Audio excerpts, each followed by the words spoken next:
Yo guys, it's Bryn BP and you're watching the Shizzio Show. I hope you enjoy it. Let's go.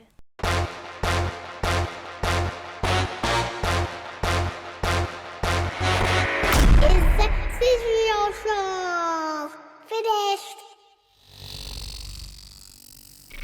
It's the ill IG local Geeza. Summertime vibes, I'm down to feature. Drink of the smoke, I'm down for either. Da-da-dee, da-da-da. It's the ill. The bop, the beep, the bop, the beep. Like a ninja from under you creep. But the beep, the bop, the beep, the bop, the boo. I'm the captain, this is my crew. But the beep, the bop. Doing up Cambridge, doing up Oxford. M-Way, doing up Uxbridge. MC Hammer with the jewels, can't touch this. All the bad beats in the Up this bombo clap tune, rude boy.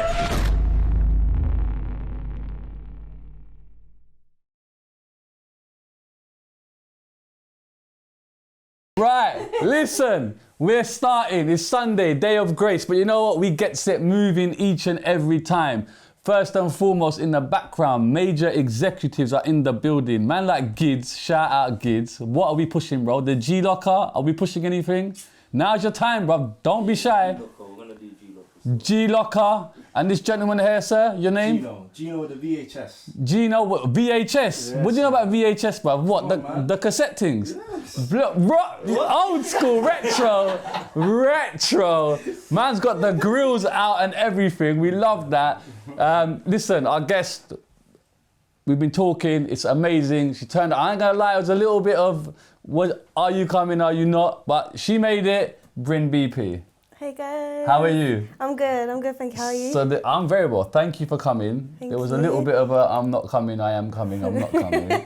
But we made it. We got there in the end. That I'm is here the now. main thing. Thank you so much. Thank you for having me. Sunday, day of grace, but you're out here, you know, grinding. We love that. Yes, sir. How's life, all right? Yeah, it's alright. Chilling? It's alright, man. It's, it's easy. It's Is it- just taking it easy at the moment. You got to.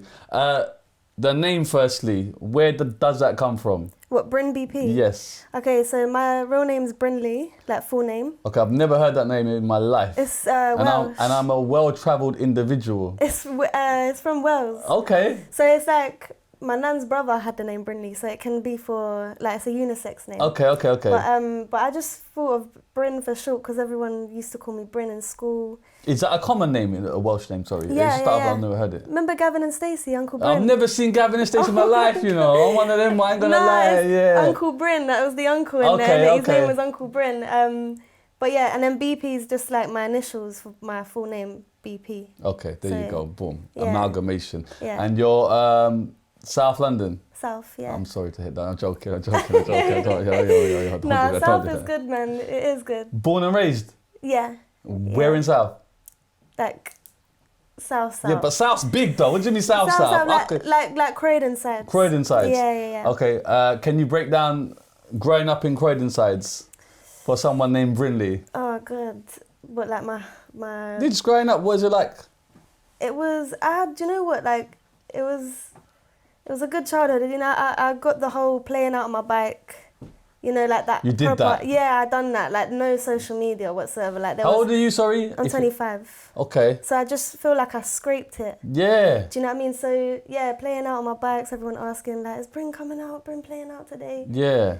And then just riding around the block on our bikes and stuff, playing Call of Duty with our fake toy guns on the street. Actual Call of Duty. actual Well, we Call love of that, you Duty. know. But yeah, it was a good. I love like, that it for was you, you know. It was like a benefit street. Do you know what I mean? Like, but What do you mean? What do you mean by that? like everyone down there, like it was an estate, innit? So like, but everyone was together. It was like, you know how people say benefit street. Yeah. Like, not saying that in no type of way. No. You're saying but that. it was like everyone was, you know, we was all Like a lower class living, but everyone was one. Everyone was family. struggling, but we all still like happy in it. Do you know what I mean? Like playing out, getting on together. Everyone was out on the streets, like down the road, talking, having a cup of tea. It's like, mad that don't really happen anymore, Nah, you know? it don't. I don't see kids playing out no more. You don't, man. It's actually scary Literally. times. So I'm actually happy for you that you got to like Yeah, I'm happy as well. see that shit. You know what I I had mean? a good childhood. It was nice. You know, apart from the struggling, seeing my mum struggle and that. Right.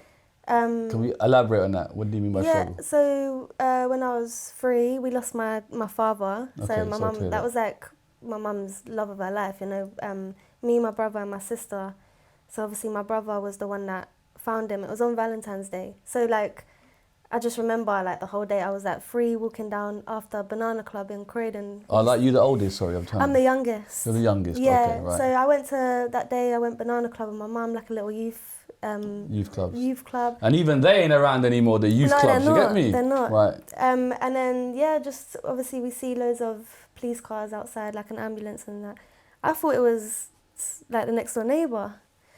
Like, God forbid, anyone, you know? But then we saw them coming out of my house and then that's literally all I remember. But I don't really remember my dad like that. How old was you? 3. Okay. So I do remember the actual day it happened, which is crazy. How did he pass away, if that one else? He had a blood clot, like deep thrombosis in his leg. So, literally because of that. But then after that day, it was just like, you know, my mum had 3 kids. And then it just, her struggle was crazy, but... Just kind of raising you. Yeah, but she got through it though, like she's so strong, like the strongest woman I know, you know. So, literally. And then how old is your like brother? Is he a lot older? Yeah, my brother's about 37, but he was 16 when he found my dad. So it was at the peak of teenagehood when he found my dad, do you know what I mean? So like, yeah, it was really hard. And my sister was, I think, 10 or 11. So it was like, and my mum, that was the love of her life. There was like Bonnie and Clyde, my mum and dad. Oh, come on. You know, like old school, proper like Bonnie and Clyde. And then, sorry to ask the obvious question, but how did that affect everyone in the family? Obviously, it's very sad. But people take it in different ways. Yeah, definitely. Could you kind of see I saw a lot of it, but I was so clingy to my mum. Like I was like, I used to be a shadow. I still am, innit? Like proper like clingy to my mum. But I just, because I was so young, I didn't know what was going on in it. So I was just kind of being a kid, you know. Like, but everyone else was. They just had to, like, you know, we had to deal with it as a family, but we're very close, like a very loving family. Yeah. And we all stuck together and, you know. Is it kind of something that you like talk about, or did everyone just kind of, is it something that they didn't talk about in regards to their feelings and how they were dealing with the loss? Our family's very open with feelings. Like, if we're feeling down, we'll like, I'll let my mum know, my mum will let me know. But, we're all just grieved as a family together, do you know what I mean? So. And then how's school? In good old Croydon. School was alright. Do you know what? Year 7 was the best for me. Come on, year 7. Why? Year 7 was good because, you know, like you're getting to know everyone, innit, when you get into school. Yeah. And then year 8, you're kind of choosing your friendship groups after that. And then year 9, everyone's kind of getting cemented and that. So, like, year 7 was the best. And then after that, I kind of didn't know where to place myself. So I was friends with everyone. But then that was a problem because if I went to that friendship group, they're chatting about da-da-da. Yeah. And then I just kind of more ended up like music room in lunch and break time on my own with my music teacher. Are you like studying, like doing other like subjects? Are you taking it seriously or is it? No, I didn't really, with school, like the academic side of things, I'm more a visual learner. Do you know what I mean? Like I'm not good a creative learner, that's the key word, creative. Literally, I'm so bad at talking sentences. You're doing all right, you're doing all right. You got to back yourself sometimes. I stutter, but then when I write, it's like, do you know what I mean? It's completely different from talking. That's why I just like, sometimes I say to people, I'm just going to write you a song about how I feel, man. I can't be asked to explain it. I can't explain it. And are you like writing songs from young then? Yeah. So where did that come from? I started writing when I was about 10. Because that's very young. Yeah, very young. Right. Very young. Any idea where that kind of stemmed from, or just? My dad used to sing. I got one video of my dad singing, like the only video, and his voice was like very soulful. So I just feel like he left with a talent, like it gave us a talent. What song is he singing? He was singing "Greatest Love of All." Come on. Yeah. So Come on. A brilliant song, like, and he had a baddest song ever. Shout out Whitney, baby. Come on. And literally. You know, I feel like he left us with a talent, so that's why I just wanted to kind of make it blossom. And just kind of going with previous guests I've spoken to that grew up in the estate, and there's always an element of things going on outside. Outside, we'll call it, in regards to, did you ever find yourself getting drawn with kind of going outside and doing things that were not perhaps not really, you know, conducive? You get what I'm saying? No, not really. Just like, not really. I wasn't like that. I feel like I was late growing up. Like the age of 12, 13, I was still running home to watch Tracy Beaker. Yeah, but you know what I mean? But were your friends outside? Do you get what I'm saying? Yeah, kind of. But like, I don't know. I don't know, I just remember just always going home. Because there's that peer pressure element of like, oh, my friends are outside doing this, so you kind of... No, I never been that type of person. I just went straight home, or if anything, we'll go to like the arcade after school and stuff. Arcades? What do you know about arcades? Yeah, what games you playing? Dance mat. What's the dance mat? Listen, FYI, Street Fighter 2 Mortal Kombat, I hereby challenge anybody. No one can test me. No one. Street Fighter ever. Bruv. You can run the street fighter. Oh my God. Listen, know what you're saying. I'm telling you. Bro, listen to me. I get listen, bro. Or a Kuma. You see a Kuma? That's my guy. You see the Christian Dior's you're wearing, bro. You will lose them, bro. Yeah? Don't do it. Don't do it. Okay, so arcade, playful, all good. Okay, cool. What type of musical influences did you have, like, in the house? Did you have a lot? Everything, man. My mum would listen to like Dionne Warwick, Whitney Houston. Well, no, my sister was listening, you know, Aretha Franklin. How old is Beyonce. your sister to you, sorry? She's 30, I think 31. So that's a 6-7 year difference. Okay, cool. Yeah. So she was listening to Whitney, Beyonce, and so I had the soulful side from my sister. Mum was listening to Motown. And then my brother was listening to rap music. Okay. So like he had like NWA, Tupac, Biggie, do you know what I mean? Like Ice Cube, everyone, you know, the old school. So you got a rave in your house and every room's a different arena, yeah, you like get me? Literally. Alright. Like the old Dizzy Rascal, Yeah, you know, yeah, like, yeah. And I would stand outside my brother's door, innit, because he used to, typical teenager boy. Don't come in the room. Don't come in the room, Yeah. but I used to stand outside and I used to like, he didn't even know this, I used to like do this outside his door, innit? Do the skank. You used to do the skank though. Where did you learn the skank from though? I don't even know. Come on, you learned that from somewhere. That's definitely outside, you get me? Maybe, I don't know. No, but I was literally 5 when that was going on. I was 5 years old. But obviously my brother was a film head as well. Like we used to watch a lot of films together, but gangster films, innit? Like old school gangster, Quentin films and everything. What's the best gangster film of all time? Probably Heat. You reckon? I think Heat or Goodfellas is a classic, innit? Carlito's Way, end of. I don't care what anybody says. I don't want to hear no Scarface business. Carlito's Way. You know why? Because you're trying to get out. You get me? Yeah, trying to leave the game, brother. Deeper level. I love the film Leon as well. Leon the Cleaner. Come on. Yeah. Leon is like probably one of my favourite films. So then your brothers and sisters' influences were coming down on you, yeah? Yeah. So, and like my brother's very deep at like, when he speaks, he's very deep in it, like the way he talks and stuff. So I kind of learned a lot from my brother. Deep in his thinking, yeah. So like, and he used to when I was little, he said, I'm gonna teach you how to spell knowledge, like that. And I was only like 5, and he would break down the letters to me and everything. Like my brother was very, very like powerful to me. Big up, bro. Yeah, definitely. Do you think you kind of assumed a dad role then? Yeah. Do you know what I mean? Yeah, I think so. Like, because obviously I was young, innit, when it happened. So growing up without like a father figure, I just had my brother as like the male figure of the family. So, but it's nice that you could step up in a way and be that person for you. Definitely. Do you know what I mean? Okay, so you got that in the house, and then you're writing songs from 10. Yeah. Like in song format? Or Literally. But how do you learn this format? Do you know what I'm saying? I was researching, I was doing my homework. Like when I go home, I used to just study artists and that, like old school artists and stuff. And then like, I'll just study them, you know, do my own homework, because I have so much passion for it. And it's just like, I would even look at interviews of how people sat, how people presented themselves, like proper homework, do you know what I mean? And I think being a creative, you're really interested in that side of things. So what artists did you look up to in like the way they moved then? So many, man, like so many. Probably like Blondie, Billy Idol, Lady Gaga was one of them. I was a big fan of Lady Gaga because she was just crazy and I loved Was you a fan of the meat dress though? You know she wore that dress with meat on it. Anyone see that shit? She wore a dress with steak all over the... No, I just think she's iconic, man. She's always been an icon, lady. She had like a massive piece of steak in it. Yeah. Filet mignon on the back, brother. Definitely didn't get that from Queen's Market. Yeah. But yeah, no, she was a big icon back, like when I was growing up. So yeah, I would just watch a lot of her stuff, like her shows and that. But like Blondie and that is like that's mad. Like, you know what I mean? That's very wide, eclectic. Love Blondie, like 80s rock. Yeah. I'm all for 80s rock. Love 80s rock.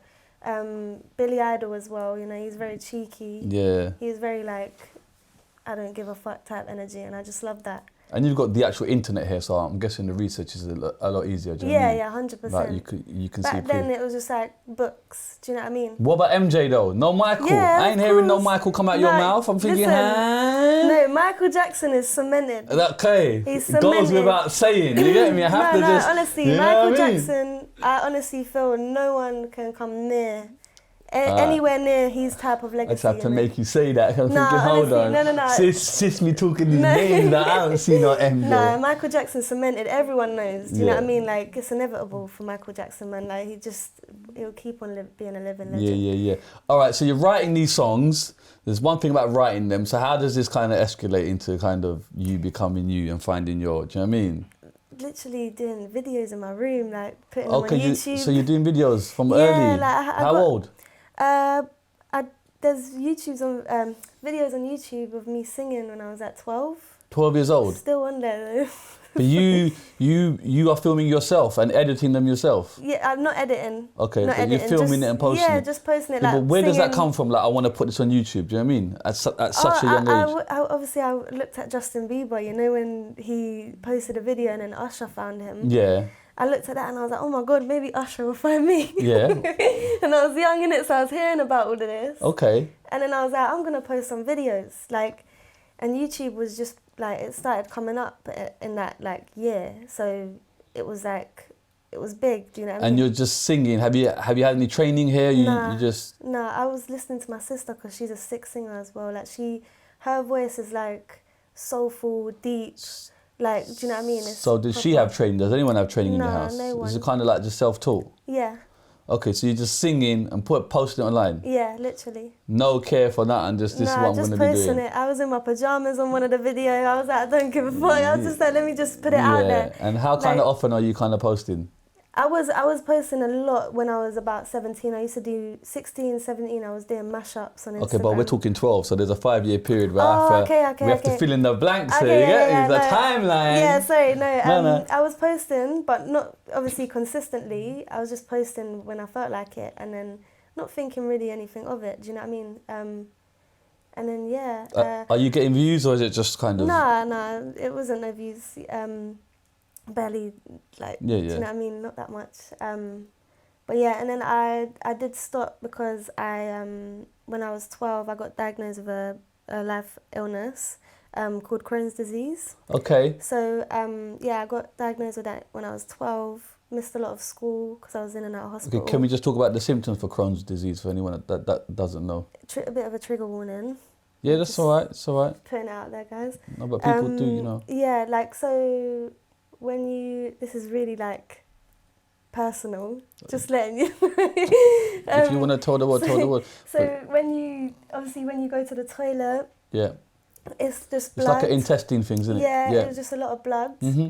And losing weight, so I was like 4.5 stone at the age of 12. Wow. Yeah, so I went really, really skinny, like borderline anorexia. Yeah. And just losing blood, not eating, and then, yeah, my body was just so, like, I couldn't even lift up an arm. My energy was just, it was all gone. This is age 12. Yeah, and my dad actually had Crohn's disease, so, and my Right. brother's got Crohn's disease as well, so Okay. it does run in the family. Hereditary, yeah. So, yeah, and went hospital. My mum obviously has dealt with it twice, with my dad and with my brother. Right. So my mum looked at me and was like, oh my God, I hope, do you know what I mean? I hope this But there's ain't-" different kind of levels of Crohn's, There right? is, yeah, like, people don't even have to get, like, blood in their stool, they actually can vomit. Right, Do you know what I mean? So Right. there's different symptoms, it's different in everyone. But yeah, my mum just looked at me, see my weight, like, she saw my legs, they were very, very skinny, and just no energy, and then my mum took me straight to the hospital. Then I got put to sleep, had the camera down the throat, I was asleep. Endoscopy. I've Yeah. had 3 of them. Yeah, same. I've had them awake though. Yeah, Have same. you had them awake? Yeah. Listen, brother. Don't care who your enemy You're is in this literally- world, you don't wish it on them. Nah, not at all. You Not at don't all. wish it on Crazy. them. You swallow this camera, brother. Let me tell you, bro. Oh my. Oh. So you have a choice, awake or asleep, yeah? So you chose away. I chose awake because if you go asleep, it's like a whole process. it Anesthesia, is. then It you got to is. wait until you come awake, and then you know what I'm saying? And I thought, whatever, man, I'll just soldier this. Brother, hey, It's Yeah, like it's they not put nice. this tube down your throat, and it's like you're kind of vomiting and gagging, but it's like as you're gagging, because you know when you gag, things come out. But as your things come out, they're pushing the tube down more, so it's up. Bro. Yeah, it's crazy. Mad. I had to get put to sleep because I was young, innit? Yeah. I didn't have a choice. No. So, You made the right choice. Yeah. Trust me. But yeah, man. And you know, I'm one of them people, I did it once and they were like, oh, we got to do it again like a year or two later. And I was just like, okay, but I've done it once. So you've done it, Shiz. And do you know what I mean? So you might as well do it again. And then they pumped my stomach with a... Yeah, they do. Yeah. It's crazy. So I'm gonna tell them, because I've been there. You can't eat, obviously, because if they tell you, you're gonna vomit. So you don't eat for like 10 hours, right? And you're starving, bruv. And then they put the tube down and they go, right, you're gonna feel really full in a minute. And I'm thinking, what, motherfucker, I ain't eating for 10 hours, what are you talking about? And they pump your stomach with some type of air and you feel like you've had like, you can't eat nothing, like you're full. Yeah. Mental. I Anyway. just had one done not this September. Awake or asleep? Awake, but it wasn't this You did end. it awake? It wasn't this Oh, end. it was the other side. The other side But I'm not privy to. They did pump my belly with loads. I had to fast for 24 hours. Yeah. They pumped my belly with air, and then after I looked at the guy when he was rolling me out on the bed, I looked at him, I went, I'm so sorry, man. He went, for what? I went, this. And I let out all this gas. You let it out, but you got to, innit? I had to, You otherwise have to. I'll be like this. All No, in you pain, have to. And I was like, I just honestly felt like a balloon, man. It was like, It's it was the mad. best feeling though. It's the best feeling. Be gone. All right, listen. So let's go back to that when you got Crohn's the first. What is the treatment like? Is there a... Yeah, so I got put on steroids, Right. not the bulking steroids. Yeah. Not the hench ones. The medical ones, Yeah. obviously, to put on weight. Yeah. And I was on like 30 tablets a day for that. And then I puffed up like a big moon face. My sister What's this, the tablets? The steroids. Oh, yeah. So it's like a lot, like you put on weight, and I did start eating a lot more. I was making 5 bits of actual full bread toast, eating it all, then 4 Rolo yogurts all in one go. I'm thinking, Got to be Rolo, you know. Yeah, I was eating 4 of them. I can't even finish one without feeling sickly or something. Yeah. So I was eating 4 of them at one go, and I was like, fucking hell, I'm eating a lot in it. Yeah. Like this, I've gone from not eating anything to eating bare. And then I started on putting weight, and then my health started coming back and whatnot. And then, but obviously I had a bad... flare-up or a something. flare-up when I was 19. So Crohn's, they can't cure, can they? Crohn's is Nah. something you have to live with. Yeah, but I believe that there's that you can self-cure yourself. Okay. I believe with remedies. Like, On a Dr. Sebi thing, come on. No, honestly, like, No, I hear that. I really do believe that there's things out there, you know, like, that can actually heal you without any medication or anything, you know. Like, I'm not on no tablets at the moment. I'm on just 1 injection to my stomach every 8 weeks. And honestly, I do believe that has helped me. It saved... So is this injection not a medical thing? Is it? It is. Right. What is that steroid that they're doing? It's called the Stellara. It's like a short name, Stellara injection. But it has really, really helped me. Because 19, I nearly lost my colon. 2019, I could have had one of them bags. The bag. I was gonna say I know a few people that had the bag. But I honestly was so lucky. They said if you came in 2 months or a couple months later, they said you could have either like had sepsis. Yeah. Because a hole was nearly created in my stomach. Right. So how did that happen though? Neglect my health. With what? Just eating being a teenager. Or just eating shit. Being a typical 18-year-old going out, drinking alcohol, trying to enjoy my life and forget that I have an illness. Yeah, of course. Being quite selfish in a way, like not in a negative way. No, but you're young once, innit? I'm young, like, and obviously it's not a good excuse, but you know, I wanted to look at myself as a normal teenager of not being on tablets. Absolutely. So I was like, oh, I can heal this myself, man. Like, it's easy. Do you know what I mean? I can do this. But I wasn't even healing myself. I was just going out all the time, drinking alcohol, you know, like stressing. And then just not focusing on myself, innit? Just trying to have fun, temporary fun. Of course. And then obviously it all caught up to me when I was 19, went down to 5 stone again. And then, nearly lost my colon out of all of that. So I really, really do believe that life gave me another chance. Do you know what I mean? So mad grateful. Is that your only flare-up you've had? main one, yeah, proper bad flare up. But I've had here and there, you know, belly aches or whatnot. But Yeah. But it's bearable. I can handle it. But that was like, but then I got put on steroids again, and then they said, right, if you can't take your tablets, Brynny, we'll give you this injection. We'll like, I think they was doing tests with it and stuff like that before, and like a trial thing. Yeah. So it came back good for every other. Like, it's not everyone with Crohn's is different, innit? Some people I know that have tried the injection I'm on, it don't work for them. Yeah. So yeah, I just kind of, you know, it works for me. So, and yeah, it's just been great ever since. I do it every 8 weeks, get it out of the way. And then I've drank alcohol, do you know what I mean? My belly's been fine. So I just feel like right now, my last camera I had done, they actually found 0 ulcers in my stomach. Come on. Yeah, like I was so shocked. That's I was amazing. Like, and then it was like, what you been doing, Bryn? I went, nothing. They was like, what you been eating? Yeah, but like diet-wise, do you just... Nah, not really. Like Okay. the only thing I can't eat is apples, because apples, the skin is just hard to digest, isn't it? Okay. So anything that's hard to digest, then my belly is a bit, like apple juice does give me a bellyache, and I love apple juice. Yeah. But eating an apple, you know, they say eat an apple a day. Apple a day keeps the doctor Nah, away. not for me, but not man. if you're Bryn, you get me? I'm You're going to take me. you straight to A&E. You know what I mean? Me, I'm just a banana guy. Like Yeah, the no, I hear that. bananas are the soft, but it's easy on your stomach, easy to digest. And then your family have Crohn's as well, though. So My brother did. Is it all different? Well, he has it, yeah. But he's cut out. He had a meter of intestine taken out of his stomach, which is crazy. But he's been fine. Obviously, now and then belly aches, but you know, you just gotta try to deal with it. And it's your diet, you know. Like honestly, your diet is the main thing with belly, like stomach problems, any IBS, colitis, Crohn's. Like your diet is for anything though. For anything though, it's Literally true. for It's anything. true. Even for your skin, you know, your eyesight, everything. Like there's so much stuff out there that, you know. It's just the eggs and steak thing, like Eddie Abbew, you get me? That's what we're dealing with. Eggs and steak. I don't know who that is. Oh, you don't know who Eddie Abbew is? No. Wow. Gids, do you know who Eddie Abbew is?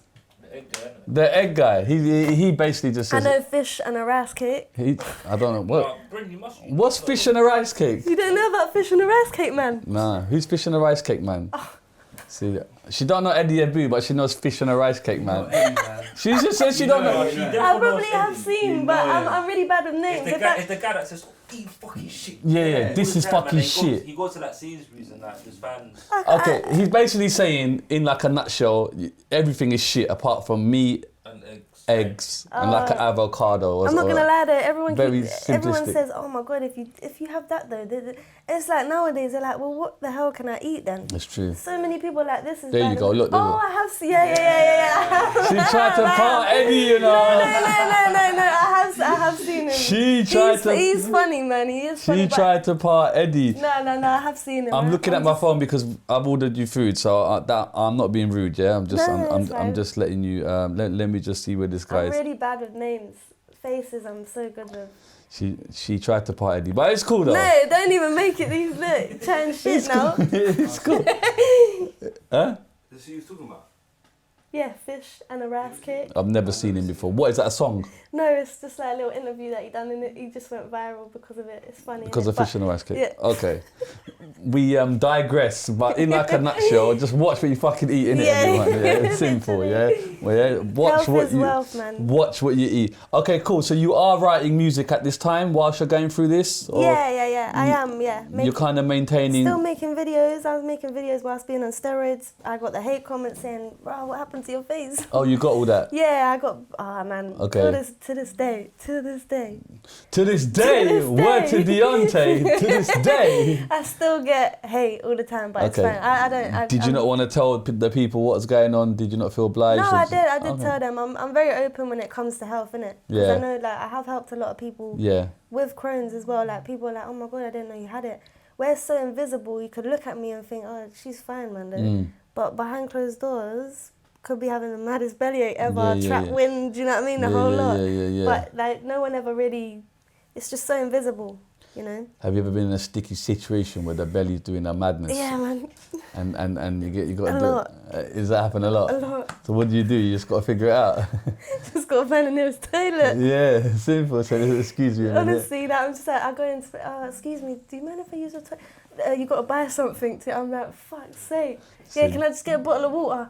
Yeah, and then by the time you got to put the code in the door, and I'm thinking, fucking hell, like. And you come out like, nobody going there for 35 to 45 minutes. This is a bit risky, this one. You know what I mean? All right, cool. Your food's coming in 5 minutes. Shall I just pause now because the subject changed? Because we're done with the Crohns, or should I carry on? Do you know what I'm saying? Yeah. What do you want me to do? What do you want to do? No, go on, grab your food. Yeah? All right, cool. We're going to eat and come... Yeah. What? No, I won't eat right now. Are you sure? Yeah. Well, you can eat, you know.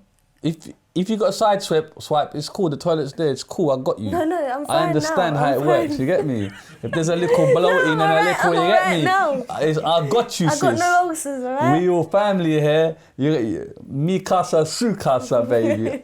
All right, no, but you might as well eat whilst it's warm now. Yeah, a cold burger. Yeah. All right, cool. We'll come back in a minute. Right, food done. That was quick. We were discussing the AJ fight briefly, away from cameras. Yeah. Any thoughts on that? Because, boy, Daniel Dubois done a madness yesterday, bro. Thoughts on that? It was crazy. I wasn't expecting it, I'll be honest. It was mad, wasn't it? I was not expecting that. Do you think AJ can turn it around, though? Probably. I mean, it's capable, innit? Anyone's capable of anything. But I feel like I was honestly thinking, AJ's going to win this. Yeah, like... You know, it's just AJ, innit? Yeah. But, yeah, I was shocked.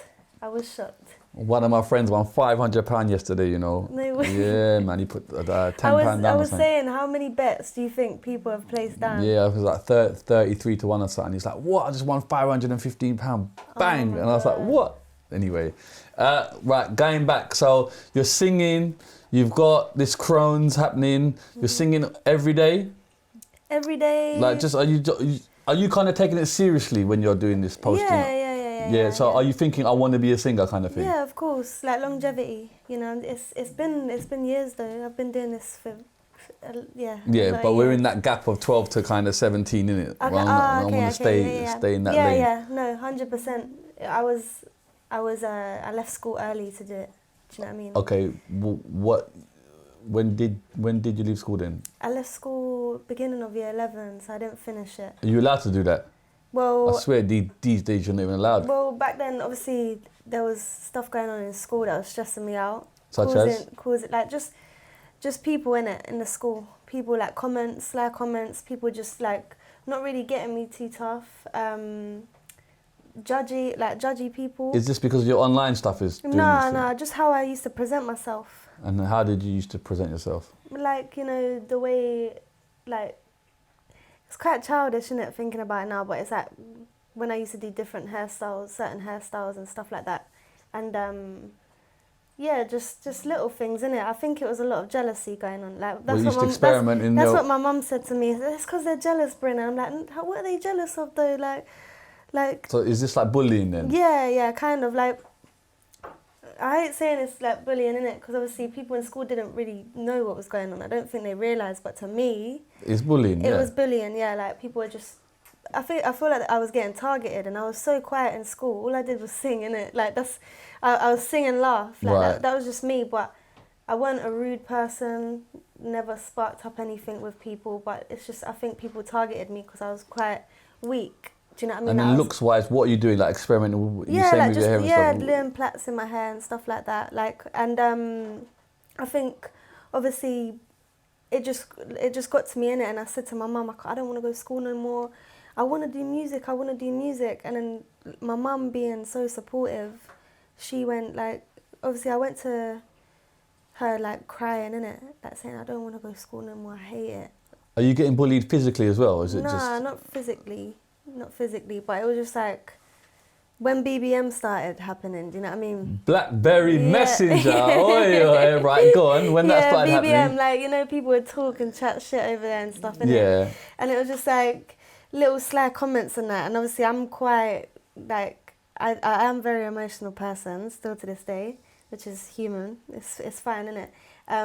But I took things to heart, quite deeply, innit? Because obviously I think where I grew up with stuff happening with my family, like, you know, going everything with my dad passing away, like my family, I was just kind of like, shit, man, like I just want to Did you have friends in school though? Yeah, I had like in year 7, like I said, year 7 was The the sevens, best. yeah. But I'm talking when you get older, 9. Not really, no. Like I had one friend, had associates. Do you know what I mean? I got on with everyone. Acquaintances, yeah. And I got on with everyone. Like I was just a person to get on with. Innit? And what is the People's mix like in this school? White, Asian, black, like what? Oh yeah, it was mixed, probably. Like fully mixed. Yeah. Okay. Yeah. And does everyone integrate, or do you find like I don't know, the Asian people doing their own thing, the black people doing their own thing? No, or? everyone was together. It was cool. Yeah, everyone was together. Okay. Like it was. Everyone was just, it was like there was no friendship groups. Yeah, no, we love based that. off, like, do you know what I mean? Like what people look like, and it was just everyone was together, and it was nice. Yeah. Very, very diverse, like culture. There was so much culture. So Okay, it was nice. so you're doing your music. You tell your mum, I want to leave school at 8. Because it was stressing me out. When you stress, it triggers Crohn's, innit? So stress triggers Crohn's. Yeah. Okay, cool. A lot, like more than anything. So Yeah. I was getting a bit down in it, and I said to my mum, I can't do this no more, man. Like I really want to leave. And then and then she was just like, well, whatever you want to do, like I'm behind you. I'm supporting you. Did you finish your like GCSEs? You didn't finish them? Nah.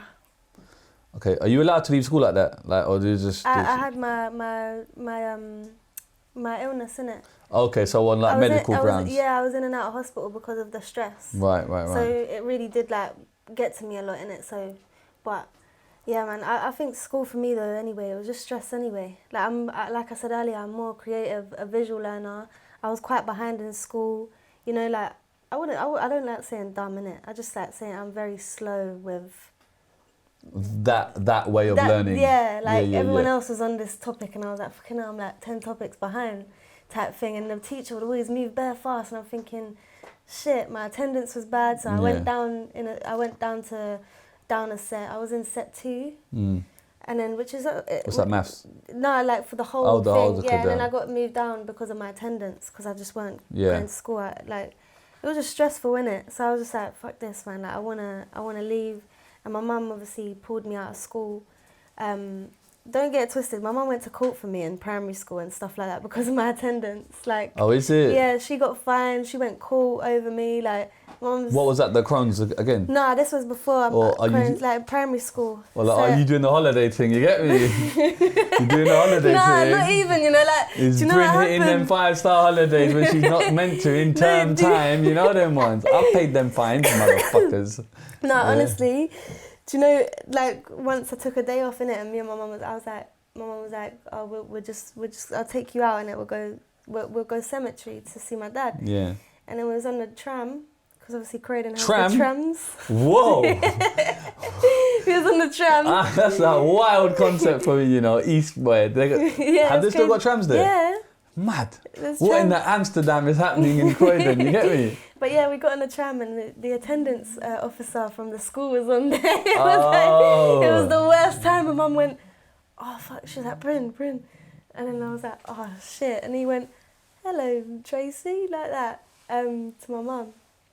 And he was like, hello, Brynley, are you okay? Like, why aren't you in school today? I was like, oh, I was trying to just, play it off that I felt ill and stuff. She just said, we're going appointment right now. Yeah, that's what we did say. And then they tried to find you for it? No, not that time. But obviously, I think they let us off for that time. But, they said, well, we'll see you in school tomorrow, okay? Like that. Like Tomorrow didn't come, did it? One of them came round my house. The attendance officer came round my house, knocking on the door. I had to, like, lay on the sofa type thing. I just think altogether primary school, just school, like, it just wasn't me, innit? Yeah. Like, and as much as people say, stay in school and that, but, like, if it's stressing you out and you're feeling shit about it, man, you got to tell someone, do you know what I mean? Like, so I had to. I couldn't, like, suffer. No, I hear that. Like, Big up Mumsy, though. She backed you, though. We love that. We love that. She's like one of us, my parents would have pulled the belt out. Motherfucker, you better take your ass to school now. You know what I mean? No, I wish I was one of them people that had 100% attendance. Yeah. Like, I wish I was, but I just, nah. Yeah, okay. So you tell her, I want to do music. Yeah. She backs you. Yeah. So then you start upping the levels then? I start posting online, like, little mashups. This is when I was 15. And then I was a massive fan of this one artist called Vince Kidd. He was off The Voice. Amazing singer. Right. It rings a bell, you know. Vince but Kid, amazing. Like, Right. oh, he's so lovely. And I kept sending him videos of me singing like his songs and stuff, like proper fangirling over him. Yeah. And then one day he replied, and I was like, I went to my mum, I was like, Vince Kid's replied, Mum, like, shit. Da, da, da. He said, you should come to the studio one day, like, I've got a studio Well, he said there. that? Yeah. I thought he said, listen, thank you for your 1,000 messages. Now Yeah, please yeah, leave like, me the obviously fuck alone. No, do you know what? After a while, like, after a while, he sent me like, Hold on. Did Vince Kid sing the Madonna thing? yeah. Like a Virgin. Like a Virgin, yes, yeah, okay. yeah. I know this shit, man. Yeah, yeah. Okay, he was amazing, like, and I was a massive And the fan. voice blew up. Yeah, he was early doors in the voice. Right. Yeah. And I fell in love with him, and like, I was a proper So you big sent him fan. videos of you singing? Yeah, I sent him, like, and I was like, I'm such a big fan. I love your music. I love everything about you. You're just an icon. And then he sent me messages like love heart saying thank you so much. And then I sent one again and again. He's probably going off. Was fuck's Instagram? Sake. Yeah, he's probably going, fuck's sake. This How old girl were you won't in leave here? me alone. I think I was like 14, 15. Yeah. And then Vince replied to me saying, I've got a studio there. You should come down Vibes one day. And I said, when? Like, let me know when. And this was just before I actually pulled out of school. That was my last day of school. I bunked school that day. To go to the studio? To go to the studio. It was 1 p.m. and I went to the school in my school uniform. I said to the office, Okay. Prior to this, there's no studio experience? No studio experience. Okay. Literally nothing. And went to the office. I said to my mum, the office is going to call you at 12, yeah?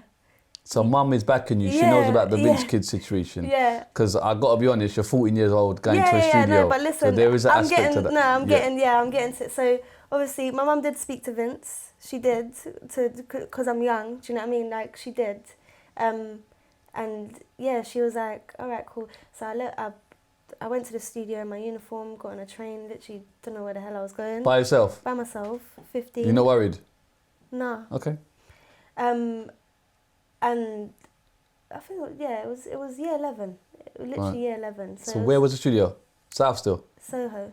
Okay, Central, yeah, go on. Yeah, Central. And I'm not going to lie, back then, the world weren't so crazy. Yeah. Do you know what I mean? No, I hear that. Like, nowadays, No. if I had a 15-year-old, I wouldn't have let them go. Yeah, Do you know what I mean? it's like, red flag, yeah. Yeah, but I was on the phone to my mum the whole time I went. Yeah. Do you know what I mean? Like, and then, I met Vince in the studio, walked into the studio, and it's the maddest studio I've ever seen in my life.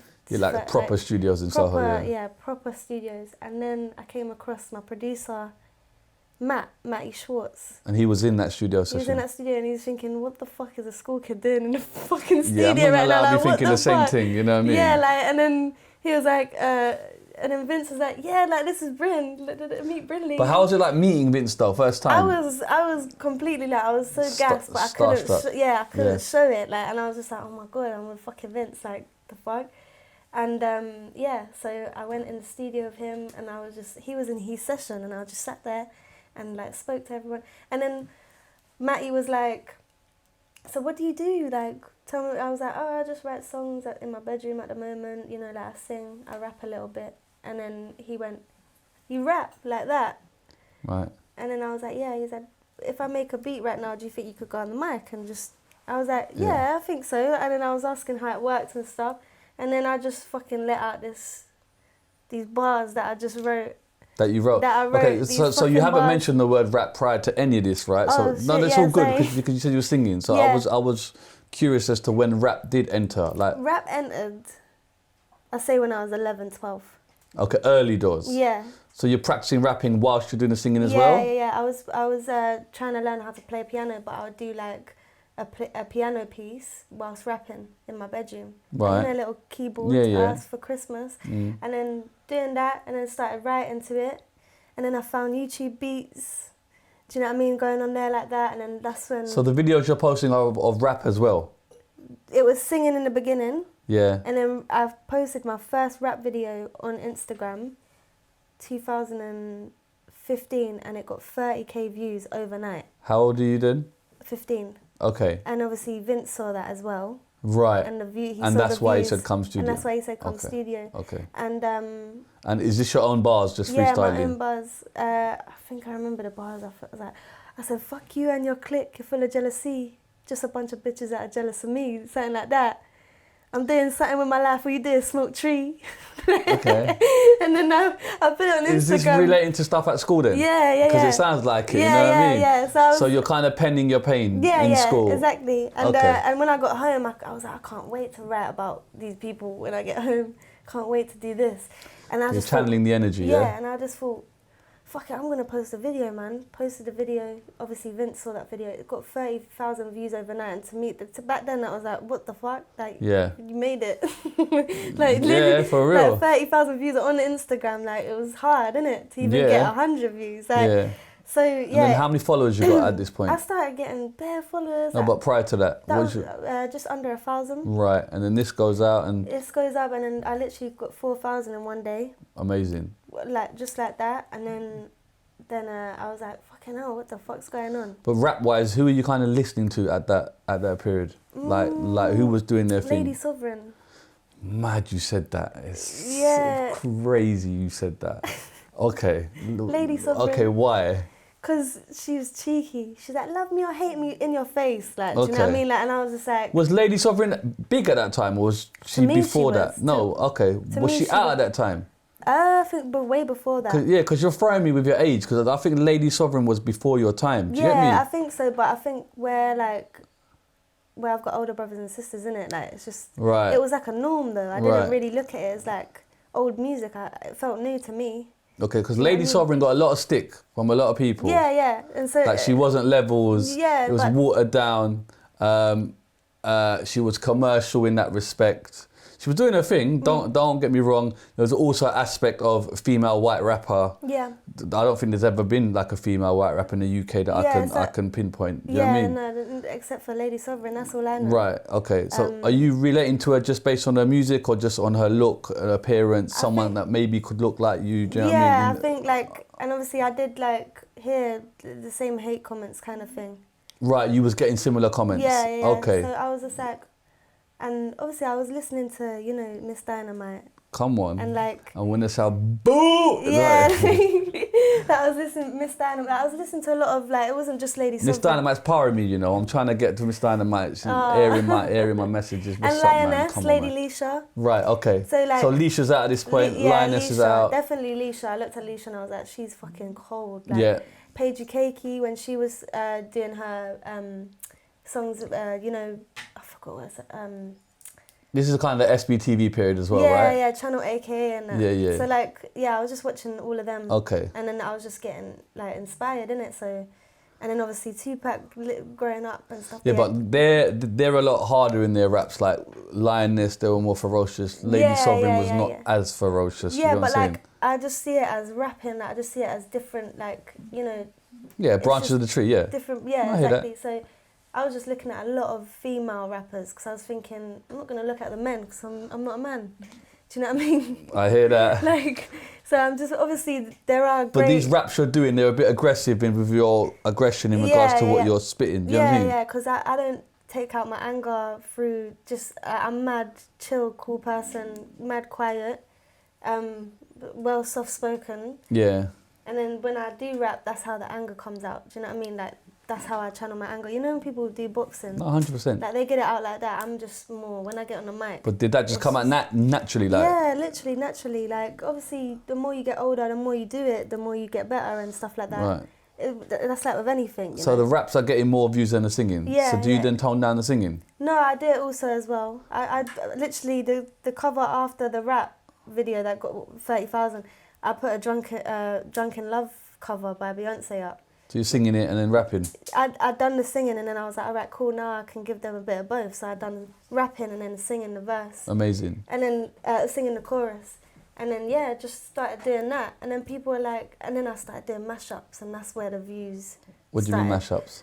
Mashing loads of people's songs up together. So like I'd done a Note song with Wretch 32 song, with a Young Bane song, and I put it Oh, with, right, okay. Do you know what I mean? And then that's... Kind of like what Connor Maynard was doing. Yeah. So I done like a lot of that, and that's when... But that's singing or rapping, or you doing them both? Doing them kind of both, but like a bit When of... you're rapping, is it your own bars or their bars? Sometimes it'll be my bars, but then I'll bring in like one of their choruses. Yeah. Do you know what I mean? So like I would mash it together. Ain't it mad how you can cover someone's song singing, but if you cover their raps, it's frowned upon? Make it make sense when you really deep it, innit? I don't know, I just think it's more cool and it's I hear your that, style, but it's innit? just this culture that we got. It's like you could sing someone's song, calm. Yeah. You can't rap their shit, because it's like, it's mad, innit? Yeah, it's true. Okay, go on. So sorry, so back to the Vince Kid thing, because I had to just get that rapping in. Yeah.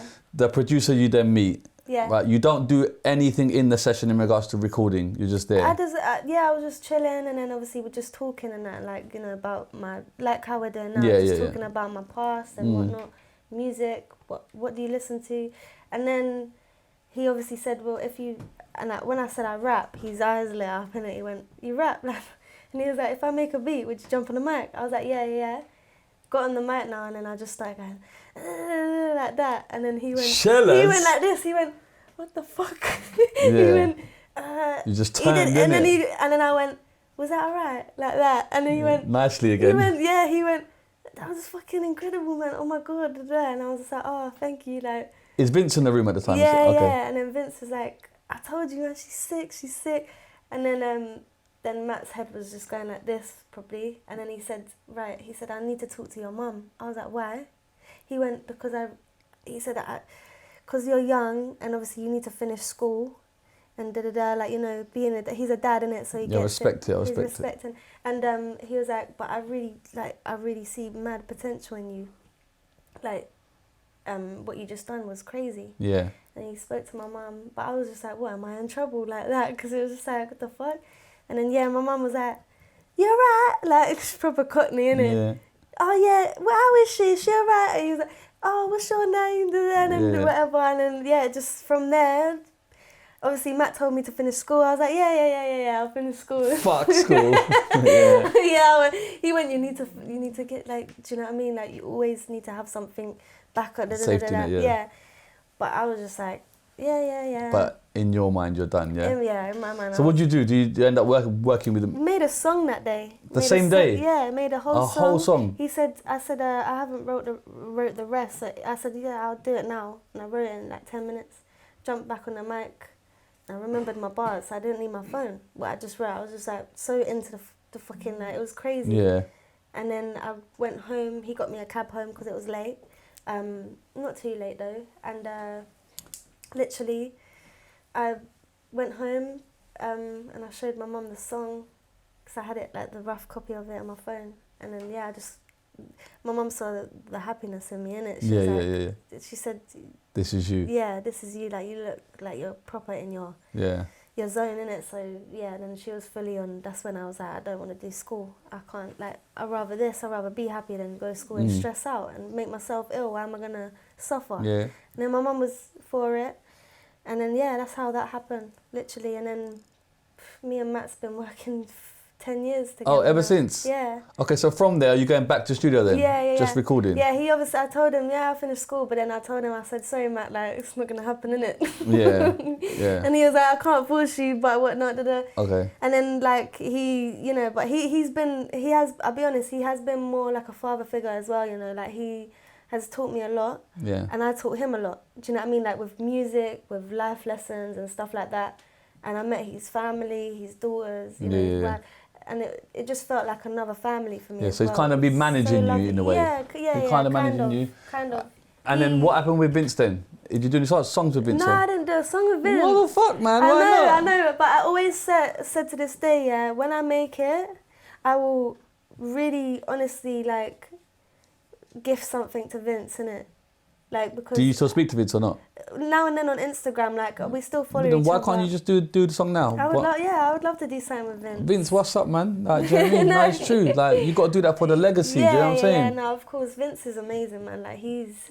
You know, he changed his name, I think, to Billy Blonde. I think he might have changed it back to Vince Kid now, I'm not too sure. But I just, like, I know him as Vince. Yeah, of course, From the voice and from meeting him and stuff, so... Of course. But yeah, he's so lovely, though. So you're doing this music now, so when do you bring out, like, a proper release then? Because you're now working in the studio building up the tracks. You still doing the online stuff, the YouTube stuff? Yeah, still doing, not YouTube, so like just Instagram. The social media stuff, yeah? And then yeah, then obviously posted stuff on Instagram. Is the name Bryn BP? No. You got that from... Okay, so No, what's the name then? It was just Bryn, like it's still Bryn. I mean, my artist name is Bryn. Bryn Okay. BP is for Instagram because someone else has taken the name Bryn. Okay. Someone with like 50 followers. I'm thinking of. So just buy off them, no? I don't know, man. I think Bryn BP is just stuck now, isn't it? Like, Okay. But people always say what Brimp. Because like that. Bevo was here and his missus bought him Bevo, like, and he just stopped his account. He's trying to swap it over. And I actually had this talk with him, like, why would you do that? Well, I get it. You got it. You got it. Yeah. But I just someone's got Bryn in it, but Bryn BP, I don't mind. Yeah, people call me Bryn, Brynley, B, Cool. BP. Like it's just I'm fine with it. Do you know what So I mean? the following's building, yeah. Your Insta following building. Yeah, it's building. Like 2016 or 17, I think I hit 10K on Instagram, and that was like, I said, yeah, I'm gonna do a meet and greet. As soon as I hit 10K, done a meet and greet, and like 40 people turned up at this meet and greet. It was literally on the London Eye, the little arcade, Namco. Right. Told everyone to meet there, and then I met everyone, and I was like, shit, I actually have supporters. Like, Yeah. I was like, this is crazy. Okay. And that's when I was like, I can actually proper take this and I can be do this. someone now. Yeah. Like, because I've actually got people watching me. They're actually coming to meet me, and I was just, it was very emotional, innit? Very, very like. And then, so what's the next step then? How does this involve like with music and like kind of videos and stuff? When do you start like? Because right now you're building the catalogue, right? Yeah. Okay. 17, this Matt's working with you. Yeah. You're not signed to nobody. Not right. I'll get to this. So 16, 17, I think I released my first song called Money. I think it was 16 on SoundCloud, and just an auto-tune song. Do you know what I mean? Like finding my just what's the word? Experimenting. Yeah. With auto-tune. Yeah. And it was called Money, and then I released that SoundCloud, and then me and Matt's working on songs and stuff, and then I get a manager. Okay. How'd you get a manager? Matt. Okay, what? He arranges the manager? Yeah. He says, like, you need the manager now, we're getting... Yeah, he suggested this guy, and just amazing, like, do you know what I mean? Lovely man, like, someone to... He was lovely to work with, do you know what I mean? Who's the guy? His name's Neil. Right. Neil Easterby was my first manager, and just so lovely, and I just had good people around me, do you know what I mean? And then he actually spoke to some A&Rs, and then I got like an opportunity from Virgin when I was 17. Right. And they wanted to sign me, so I signed. But what was that feeling like Virgin want to sign you? You can't just skip it, you know what I mean? Like Virgin, this is like... I'm very like, inside it's like, oh my God, yeah, like this is crazy, but on the outside I might not show it, innit? I'm very bad at...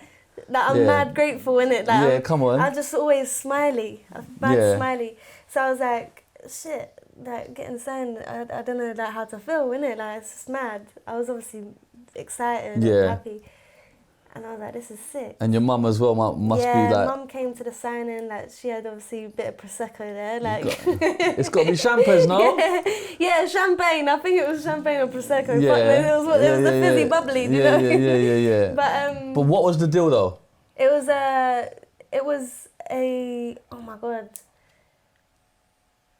It was a 4-album deal. 4 albums? Yeah, but it was like a 4 option pickup thing. Right. What's that? Explain the option pickup. Do you know what that means? I'm presuming that's the case of if the album does well and they want you to do a second one. They can pick up an option. Yeah. Do you know what I mean? So the second does well, you can do it. Because it was so long ago, like I can't remember the exact. Right. But it was amazing, man. Like, but the ins and outs of the deal, are you aware of this? Like the paperwork, how much money, how much was the deal for? It wasn't like a set price.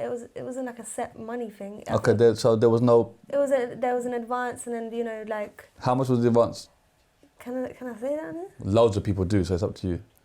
I don't know if I can remember. He was telling me the thing was 250 grand. Oh, he was that guy was 250, but that was back in the day. I can't remember.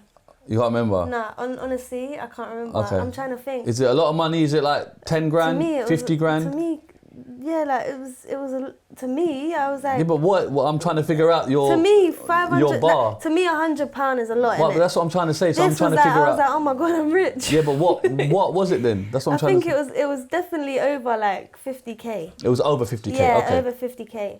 And was then- that a signing fee? As in, you keep that, or is that used for like your spending? and stuff? You keep that. I think that goes towards that, studio sessions and stuff like that. Yeah. Videos Yeah. and whatever. But yeah, it was a lot of money. A lot of money. It was a lot of money. It's For me, it was a lot. 100%, Coming yeah. up from my mum knocking on people's doors, trying to make Yeah. 20 quid to get a bit of food. Do you know Of what I course. mean? Like, it was a lot. Like, and I was mad grateful for it. Does that money hit your account, or is it used yeah, for it hit my account. So what did you do then? What did you do? You splurged, didn't it? No. Do you know what? I didn't splurge on myself. Okay. Christmas came up, Right. and I spent like 10 grand on my whole family. I just said, fuck this. I bought my mum bare clothes. My sister she loved it. She is Of about course. fashion. Do you know what I mean? My brother, I bought bare shit. My nieces, my niece at the time, and because I got 2 now, but yeah, she was like the first niece of the family. So she got spoiled. And yeah, everyone just loved it for Christmas because I never was able to buy anyone a Christmas present. Yeah. Everyone was giving, and I was like, I ain't got money to give it back. So this time I just went mad. I was the one that Christmas that gifted Everyone. the most presents. Come on. And I felt good, and I was the youngest of the family. So I was like, That's an amazing feeling. yeah, right? it was a great feeling, and I was so excited to actually. I get excited for someone opening their present. I'm still like it to this day. Yeah, I'm like that. Yeah, I'm like like, that. It's a nice feeling. it is a you nice can feeling. Bring joy to others. Yeah, even though like they don't want it. Do you know what I mean? But it's just nice. It's just a nice feeling. So I was like, yeah, but what did you gift yourself then? Anything? no, nothing. Just, What? There's nothing that you was just, like, I yo. just went out. I went vintage shopping. I see them bags there, you know. No, I wasn't designer. I was bargain hunter, so I went vintage shopping and like I'd go to the charity shops and that. Okay. And then just buy pieces like jerseys and stuff like that. And I was a trainer addict, so I was buying Jordan 1s.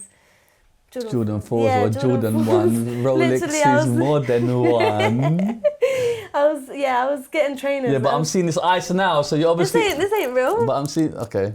I won't wear anything real on my chest. Okay. I I ain't don't got know. no security. Do you know what I mean? I don't know. No, this is the Hello Kitties from Shein, and then I got gifted this from Zarucci. At least you're honest about it. Zanucci or Sarucci? Sarucci, I've heard it, yeah. Yeah, I don't wear real At shit. least you're honest about it, I These respect are it. 199. I had real Vivian Westwood earrings, but my dog chewed them. Right. So I fucking said, no, I'm not getting anything real no more because it fucking gets ruined. Yeah, so I yeah, said, 199 hair shop. Yeah. Like, I'd rather Because just... Tyrese was on recently and was talking about all of his jewellery was not real. Yeah, everyone, Bad Baby said she don't wear real jewels. Even I heard, a lot of artists said that they don't really wear, they either wear no jewels or whatever, but I just, if it shines, real or fake, I don't care. Do you know what I mean? And I'll be honest, if I could buy like 10 of them, I'll buy it. Do you know what I mean? Yeah. You have that money in your account. If you want to gift yourself, that's fine. Like, however you spend your money is completely down to you, innit? Yeah. I don't like care what people spend their money on. But yeah, me, I just it's all fake. I respect the honesty. Yeah, I'd like charity shopping, bargain hunting. And also, it's London living. You can't even be wearing this shit around here. You can't wear literally, nothing no more. You can't, man. It's annoying because like you can't even have a phone because you got phone snatchers. Like you can't. It's like you work hard for your shit and then it just It's just how it is, isn't it? It's sad times, it is isn't it? sad. It is really sad, but as long as you gift yourself, like being grateful For every real. day, that's all that matters, isn't it? All right, so you give them 10 grand worth's gone, 40's there. What do you do with the 40? I can't remember. You can't say you can't remember, Then politician answer don't work. No, it's not like, I don't know what I did with that 40. Nah, do you know what? I think where I was young, innit? Like you invest it or you just... I was 17. I never had any good fucking mindset. Growing up broke. Yeah. Literally, like you don't you just see a lot of money and you're thinking, fucking hell, this is crazy, you know. So it just goes on bits and bobs. Because yeah, obviously I had nice holidays with it. Come on. I went to Ibiza when I was 18. Okay. Best holiday of my life. Yeah. I went on my own really. I went with my A&R at the time, but she went off and done her thing and I was on my own. You went on your own? Basically, yeah. Like she went off and done her thing. I was fine. She checked. She was like, "You good, Jay?" I was like, "I'm good." But what did you pay for her? No. Like obviously, we went to the Merky, Merky Fest, the Ibiza Rocks, Stormzy, and it was just, I just ended up doing my own thing, man. I was in the VIP bit, living life. I was like, yeah, this is great. Like, but did you have to pay for that yourself? Or is that the label saying, like, this is the promotion thing, you know what I mean? Yeah, the label, I think the label covered it. I can't remember, like, right. I just remember being in Ibiza having a great time. Yeah. Like, it was the best holiday ever. I always say to people, if you're 18, don't get in a relationship, just go Ibiza, have your fun. Do you know what I mean? Like, don't worry about anything, man. It's fine. You were living good? I was living really good. Okay. But the only thing I'd done though, it's so fucked. I didn't know, obviously my bank card out there wasn't working. So I was like, I've got money in my account, and I've got 40 euros on me. I was like, my card ain't working, and I called up the bank, sorry, we can't, because you're already over there, we can't do it now. I had to make 40 euros last me for 4 days in Ibiza and I fucking done it. You've done it, hey! I done it. You've done it. I literally, I was rolling with the Manor. Do you know about the Manor? No. They're a group and they're sick, proper Cockney EastEnders, they're proper sick people, man. Like, you should listen to their music. Yeah. They're very do you know what I mean? Yeah. And they were shooting a music video out there, so I got in their video. We went to the club Amnesia. It was massive. Yeah. And everyone was just partying and that. And then they got me a cab there. They got me a cab home, back to my hotel. You know, they had me on drinks and that. They was proper do you know what I mean? Helping out and stuff. So, but yeah, I think I came home with 35 euros. I spent €5 in the airport. Come on. I literally I made it happen, but I had the best time of my life. Like, this, it's just a thing that you don't really need money to have a good time. Yeah. Like, you just need good people. Obviously, come on. I would love to pay them people back, but I just don't really it's all right, don't worry. Okay, so you're signed, and then you start making the music now? Yeah, I've been making music. No, with Virgin, I'm saying. Yeah. So me and Matt, it's just me and Matt. We was making songs after songs and stuff. I went to LA. Incredible. Okay. I went to what, record? Yeah. I never understand why people have to go to LA to record. Like, what happens? Why can't you do this shit in London? It's like, I know enough people. Flew to LA to record. Yeah. Why? I think it's more. Do you know what I mean? I think it's more to I think it's a bit of a show thing. It is, isn't it? Because it's a studio, isn't it? But the budget gets depleted, bro. You go LA. I've been LA as well, so I've seen it. I've been in the studio with people. It's I think it's just networking as well. Like, you go, and obviously where you get signed over here, you find maybe partners over there that can sign you over there as well. Do you know what I mean? So I was doing meetings and stuff over there, meeting different labels and stuff like that to see who can cover me on that side. So this is very serious. Like, you're there, you're getting trained up to become something. Yeah. You know what I mean? It was, and then obviously skipping apart. Second time I went to LA, we shot a music video called Drunk and Wavy. And it's so sick that the video came out. I shot it with Locke. I don't know if you know about. Yes. So he was. That's very big industry type of top levels he does a lot of H stuff, I think. Is it H stuff? He done very good. He done Meeks' the helicopter thing. Yes. Okay, so this is early doors Locke though. Yeah, very early. And he was sick though, man. He's always been sick. Yeah, his price must be mental now, isn't it? I don't know. I can't remember how much he charged back then. Yeah. But now it's probably tripled, quadrupled as times. Yeah. But yeah, no, he's wicked, man. And then the video came out great. Was that your first single? No, my first single was Pull Up. I done the song Pull Up with Young Fume. And that came out with Virgin, yeah? Yeah, 2018 that came out. That's my first proper music video. And then how did it do? Yeah, it done alright. There was the promotion side of it. I think. See, it was kind of a bit of blur to me, innit? I'll try and remember, but because so much has gone on. Yeah, that's what I understand. It's just when you're I'm trying to see it through the eyes of the label, innit? The label's paid you this money now. They obviously want to recoup. Yeah. The first single's gone out. How does it do in regards to the eyes of them, innit? Do you know what I'm saying? Because we've got executives here, Do you know what I'm it saying? is? I'll be honest with you, yeah? I'm trying to, yeah. No, I'll be honest with you. You see the business side of things. Yeah. I never got involved with it because when I tried to and I did, it would distract me from being creative because I'm one of them people, like, if I focus on one thing like that, it's just too much. So I tried not to think about it. Do you know what I mean? Like, however, I know that this is a part of my career. Do you know what I mean? Like, Yeah. I know this and is... the business side of things is massive. It is. But I was young, innit? So I was literally like a freshman. Yeah, like, but... I was so like... I was just very like, I just want to make music. I just want to do a music video. I just want to get on stage. Is there anyone in your family that's looking at the business side of this? Like, what's she signing? What's she doing? My stepdad. Yeah. Yeah, my stepdad was... he said that they shouldn't put advances in the artist's bank account just like that. Right. They should put it in his account.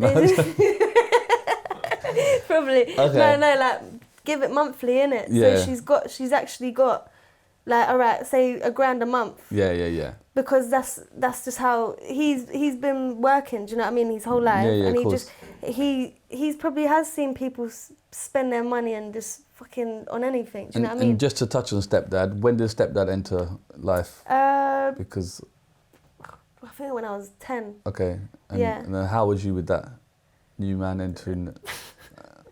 It was crazy. Because you said the what do you mean? It was a bit mad What, I'm so protective of my mum. Yeah. Yeah, I was just like, nah, this ain't happening. Okay. I was like, this ain't happening. Because obviously me and my mum were just... And what, did he move in? No. So, the first time he tried to stay over, I said, no. I was like, no. I was like, no, man. Separate rooms. Yeah, I was like, no, because I slept with my mum all the time. Right. Like, I would share the bed with my mum. Do you know what I mean? Like, people of today are probably going to hear that and think, do you know what I mean? But like, that's just how it used to be, man. Right. I'm very, you know, like, I was clingy as hell. Like, it's my mum, and yeah. So it didn't go down too well. Not really. No, I was a bit like, yeah, just really protective. It must have taken a lot for your mum to bring your mum. Do you know what I mean? Yeah, it did. Okay. It was stressing my mum out, bless her. But back then I was young in it, so I just didn't know what was going on and stuff. So, yeah. Are you like cool with him now? Yeah. Yeah. Okay. Yeah. That was a bit of a. No, it's fine. That was Like, a bit no. of a- I'm a family person in it, but it's just like, you know, people. I have disagreements with my mum. Yeah. We all have disagreements in it. Yeah. Like anyone in family. Yeah. You know, like you're not close. But when if it's you mum, don't. it's different, isn't it? When it's mum, like literally, someone can cuss me to the core. Yeah, someone can fucking completely Annihilate annihilate but me, not yeah? mum. But if anyone says anything about my mum, I would do anything, man. Literally. Yeah. I don't care about what they say to me and any of my family. Do you know what I mean? Okay, fair enough. Okay, so the first single comes out. You don't know if it does too well or not. Yeah, and then the yeah, second one gets. Second one, it starts, you know. Is this the Casey Locke one, the second single? Casey Locke. Second single was, I think it was Queen Pin or Bailiffs. I've done a song Bailiffs with Suspect. Okay. And then how are you getting these features as well? With the label. So the label is easy. Like, Yeah, does the label handle it? Yeah, the label was handling it. Do you say I want like Suspect on the show, or do they suggest? They suggest. Okay. They suggested at the time. I'm trying to remember a lot of it, but it was kind of a bit of a blur, you know. Yeah. I haven't really. No, it's fine. I'm just trying to figure out the angle of. You know what I mean? No. I'm trying to like spark a bit up in my memory, but they did come to me with suggestions and stuff, and I said, oh yeah, I love Young Fume, Suspect. Do you know what I mean? So yeah, made it happen. Yeah. I had a big collab with Dreezy, you know. Yeah. Dreezy from Chicago. She was a feature on Drunk and Wavy. Okay. And that's when we shot it in LA. Yeah. And yeah, everything was just crazy to me, innit? I was like, fucking hell, I'm in Hollywood. So you're riding this wave, basically. Yeah. You're living life. Yeah. You're feeling like a superstar, yeah. Yeah, I'm feeling that I've like shown people that were chatting shit in it about me that like, do you know what I mean? I'm not just a little whatever they want to. Is it getting to your head, or are you like keeping it grounded? Never got to my head. Never. Yeah. Never been, you know, that type of. Okay, cool. So does an album come out then? A mixtape. A A mixtape. Yeah. What's the difference in No, this I think day a and age? mixtape just a little. I think it was like I think it was like 6 songs or maybe 4. I don't. Like an EP. Yeah, EP. Yeah. Right. EP comes Album up. is like proper like a lot goes into an album. But Do you know what I mean? wouldn't the label want you to do an album if you got all these singles coming out? I think they just we're easing into it, we're Right. trying to build foundation. Right. Do you know what I mean? Right. So like we was having conversations and stuff about next releases and stuff, and then I said, yeah, I want to put out a mixtape. The supporters are asking for it now, and then I put out a mixtape. And they were happy with that. Yeah. And they were always said like whatever you were trying to do, they were happy with it. They weren't like, no, you shouldn't go this way, you should go that way. Yeah, of course. Okay, fair enough. You bring out the mixtape. That does well. Yeah, it's alright. It's alright. It didn't really like do too well as much as I wanted it to, but What does that mean in your eyes? like just get a lot of streams. That's well, isn't it? No. Like no, it didn't get a lot of streams. It didn't get a lot It of wasn't streams. really connecting. But the first singles did. Kind of, yeah. Like it was. Does that anything chart? It was building. No, I've never had something in the charts Okay. of my own. Never. Okay. Never. That's, But you're building a lot of like your name's getting big. yeah, I'm building foundation. Do you know what I mean? Like you gotta always build. You gotta tell the story along the way, man. You But can't even just- then, with labels, a lot of labels don't do the foundation work with people now. Do you know what I'm saying? It's like so. It's nice. Now that they don't. it's Not really. Nice. They're trying to build you. Do you know what I mean? Yeah. It was really. I had a good Develop team. the artist. I You had know what I'm I had a saying? good team. Okay. They was like focusing on like my actual story. That So kind the of mixtape story. comes out, doesn't do what you're hoping it does. Yeah. Doesn't do what the label's hoping. I don't think so. Not really. Like, but again, it was all a bit of a blur. I'll be honest. I can't really Okay. remember too much. Right. Like, Okay, so then I just remember a lot from 2020. no, it's cool. We're Do you gonna know get to what I mean? 2020. So what's the outcome of that then? If the EP doesn't do well, the label keep you. Well, I had an agreement with them to just drop me. Okay, why? In 2019, I think. Is this pre-COVID? Yeah, because I think something happened with my health. Okay. Something was. So how is your health doing all this jet setting, LA and all that? That's what I was saying. I feel like I lost my teenagehood a little bit Right. because I was going here, there, and everywhere. Going Sweden, going LA. Why are you going to Sweden? Studio sessions. Yeah, because London ain't cutting it. No, but I'll be honest. I'm not gonna lie. There's great pop producers in Sweden. There is actually. There You're is. actually bang on the world's best up from I'll be there. honest. Like, I worked with one of the fucking greatest Yeah. producers over there, and he was just. I see one documentary, all Britney Spears songs, NSYNC Yeah, like- songs, all of that is done It's over crazy. there. It's crazy. Because they've got this formula, this scientific formula They of do. how it sounds. And they also play the 9 to 5 role. Right, yeah. You have to. Your studio sessions at 9 in the morning, ends at 5. Yeah, That's it. Cut off. yeah. You go home. They treat it like a Yeah, job, yeah, innit? yeah, yeah. But it kind of should have structure like that, because a lot of studio sessions in London, my ones, I've been in the studio from 4 in the afternoon, Yeah. next day 12 midday, and Yeah. an all-nighter. I think there's a guy called Dennis Pop or something, and like all like Simon Cowell, you used to send all of these groups like Five and all of that to him, and used to make them the sound like Oh, he did the really? Backstreet Boys, everything. Oh, wow. Little history lesson for the man then. All right, so the EP that comes out doesn't do as well as you would like to hope. Does that damage your confidence then? No, not at all. Or it doesn't? Not at all, nah. When I left the label, we left on good terms. It's not one of them Okay, like... do you decide to leave after the EP then? Yeah. Okay. Yeah, because I think we all kind of came to an agreement that it wasn't kind of working. So they actually let me go, which I was really grateful for, because sometimes labels... They keep you and They shelf keep you, they let and you it's rot, over and then it's done. Do you know what I mean? So like, and my manager have had a great relationship with them, yeah. with them. So like, we was all cool, innit? Like, And your health was suffering as well? yeah. So I just, it was suffering really badly. I was stressing, and plus because I just turned 18, I was worrying about the tax man for some reason, because some people were talking, oh, you gotta pay tax now when you turn 18. you know? Right. So then I started stressing about the tax man, and then I was getting ill Over the tax man? over the fucking tax man. So I was like, and that's when I said I don't like putting myself too much in the business side of things, because it just, I don't know, like, you know, I love business, Do right? you overthink things then? Yeah, I do. Like, a lot. dramatically? Dramatically. Have you always been like that? Yeah, always.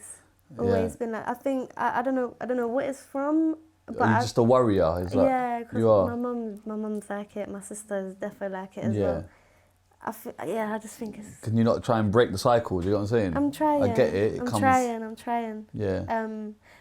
out of my family though, I have been more of the rebellious one, as in to go out and actually do something like properly. Do you know what I mean? Do you know why I'm asking? My daughter's an over worrier. She's very young. I'm trying to break that cycle now. Okay. Because it worries about things that haven't happened. I You get me? So think- that's why I'm do you know bringing it what up. it- And it's crazy you're bringing it up because I'm currently dealing with this right now. I think the thing that helped me was actually traveling on my own when I went LA. I went with a team, but I was more like I had a hotel on my own. First time I've been away like on my own. Do you know what I mean? Like with no one there, not in the same hotel, and going to Ibiza, meeting new people. But are you not taking friends with you or family? I took one friend the first time I went LA. I paid for her ticket. 800 quid for the plane ticket. I was like, fucking hell. Yeah. But I had the money. Yeah, of course. When you got it, it's So alright. yeah, I went, yeah, that's fine. Like, come. But then after that, no, I don't know, man. I've had a lot of friends in the past, but then I always kind of do end up being on my own. Okay. Be honest, like. Do you prefer being on your own? Yeah. Yeah. I do, but sometimes I don't. I like talking, innit? When I want to talk, I miss FaceTime calls. I hear that. I miss the FaceTime calls, gossiping. Yeah. And stuff like that, but I don't really do that like no more, innit? So it's just like when I want to talk, it's just nice. But I got my family in it. That's what I got to remember. Yeah. Sometimes there's things you can't tell your family. Of course. Like personal, like it's just your generation types. I hear that. So yeah, like, but more time, I'm always more on my own. Okay, so you walk away from the label amicably. They're cool with it. Yeah, we relationship's still good. Do you know what I mean? Like they're still showing love on my social media when I'm posting about music and stuff like that. So yeah, just great. I'm a people's person, innit? I don't like any like hate or animosity, animosity, nothing like that. No holding grudges. Okay, so then what do you do? Do you take a break or you just keep it moving? Well, 2019, my health was so bad. Right. It was creeping up. The triggers. I left because I said to the label, I said my health is a little bit bad right now. I didn't know what was coming. I said that was bad. Then that's when I said I nearly lost my colon. Right. So I was like, I've got to get my health sorted. I can't release. I can't do no music videos. I'm like 5 stone. I'm so insecure right now about my weight.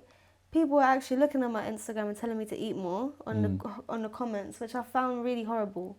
And I never let hate get to me, but that was the only thing that got to me about my weight, innit? Because I was seeing girls on social media that had like curvy figures and all that stuff, and things like that at that age. It was like the peak of social media when everyone was, it was just that time. And so I went really in myself. Then I sorted my health out. I got better. How long did it take? It took a couple of months. Okay. A couple of months. I was in hospital for a week. But no stress. No stress. No taxman stress. No taxman stress. But but within that time though, when I was really ill, I did write a song for Yungblud. Well, I wrote a song with him. Right. Yungblud. Right, so how did that happen then? Because you left the label. You're Matt. still working with Matt. Still working with Matt's Team Matt, even though Matt? I'm like, Even though I said to Matt, I was going toilet 20 times in the studio session. Yeah. But he knew, he understood it. He knew, and he always got me hot water bottle and stuff like that. Do you know what I mean? Like, I had a cup of tea, there was a kitchen there, I could have some tea, something hot, nice, whatever. He would take me out for food. So you leave the label, and then Matt says, I've got this Yungblud project. Matt has been working, he said, I've got an artist. And I was like, okay. He was like, I really want you to meet him. So Yungblud came to the studio. Is Yungblud big at that time? He was getting up there. Right. But I met him when he had just had like 1,000 followers. Okay, so he early doors. Yeah, really early doors. I met Yungblud at literally the beginning. Yeah. And we had a studio session. I'm kind of skipping a tiny bit, like, because I can't remember exactly what day it was, like. But we had a session. Me, his name's Dom, Yungblud. Right. Me, Dom, and Matt. It was just us 3 in the studio, and literally just started vibes in. Then we made this song, and then we was in that studio session till 6 in the morning, and we just wrote a fucking banger. Like even Matt was just like, "This is incredible," and so we had this song. We were sitting on it for a bit and whatnot. And then one day, obviously, Yungblud got in a relationship with someone. I'm not going to talk too much of his business. I don't know. What is it? Is it a public relationship? Yeah, yeah. So he was with Halsey. I don't know. You know the woman that sung "Thinking You Could Live"? No, but she's a pop artist. Okay, She's massive. Like she is really, really big. Right. She had a song with Khaled. Okay. Called East Side. Like she was massive. Yeah. And she still is. But they obviously had their relationship, and then he went to her obviously, and he said, got this song in it. And he showed her it and she fell in love with the song. And then Yungblud came to me and was like, Bryn, like, you know, he's crazy. Like, Bryn, I got like, and I was like, no. I said to Matt as well, I said, I don't want to sell the song, man. I said, it's our song, like, we wrote it together. Oh, sell the song? Yeah, like, and he As went, in, like, take you off it? Yeah, like, to obviously use my lyrics, but not my voice. Oh, and I was like, that's a lot. Said, no, but I said it's But so then, hold on, he stays on the song? He stays on the song. And you come off? Halsey loves it and she wants it. Oh, and she wants to sing on it? She wants to sing on it. Right. So Matt comes to me and he goes, Bryn, darling, like he says, you know, and I went, no, like that. And he went, it's a great opportunity for you, Bryn. Like, you need to put your guard down. I know you love this song. I know you love, it's your version. I get that. It's your baby, yeah. It's your creation. Like, you're proud of it. And then I was like, and then Yungblud was like, we go out for dinner, yeah? Like, we have a talk about this over dinner. Yeah. And then It won you over. Yeah, it won me over because I was just like, do you know what? Like, he said, Bryn, this might not be able to like come out for the next couple of years. Like, we could release it soon, you know. So obviously, I let my whole thing go in it. Like, I was like, okay.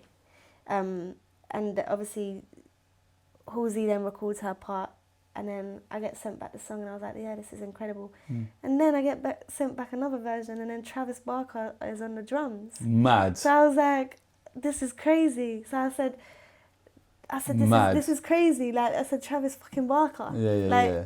It's mad. One of the best drummers ever, yeah. So I was like, yeah, okay, cool. Like, I'm glad I kind of let my guard down. Yeah. I was being a bit, you know, like, nice man type of, not horrible. No, I hear that. Like, but you know, that's your creation. He then takes the song and takes the song and then it gets released and then it fucking goes platinum, and then over 100 million streams on Spotify. Mad. And then I'm a platinum songwriter now. So I was like, this is crazy. And I get a platinum plaque sent to my house. How about the actual money side of things? Because as a writer, it was good money, right? I didn't know. It was new to me, innit, writing.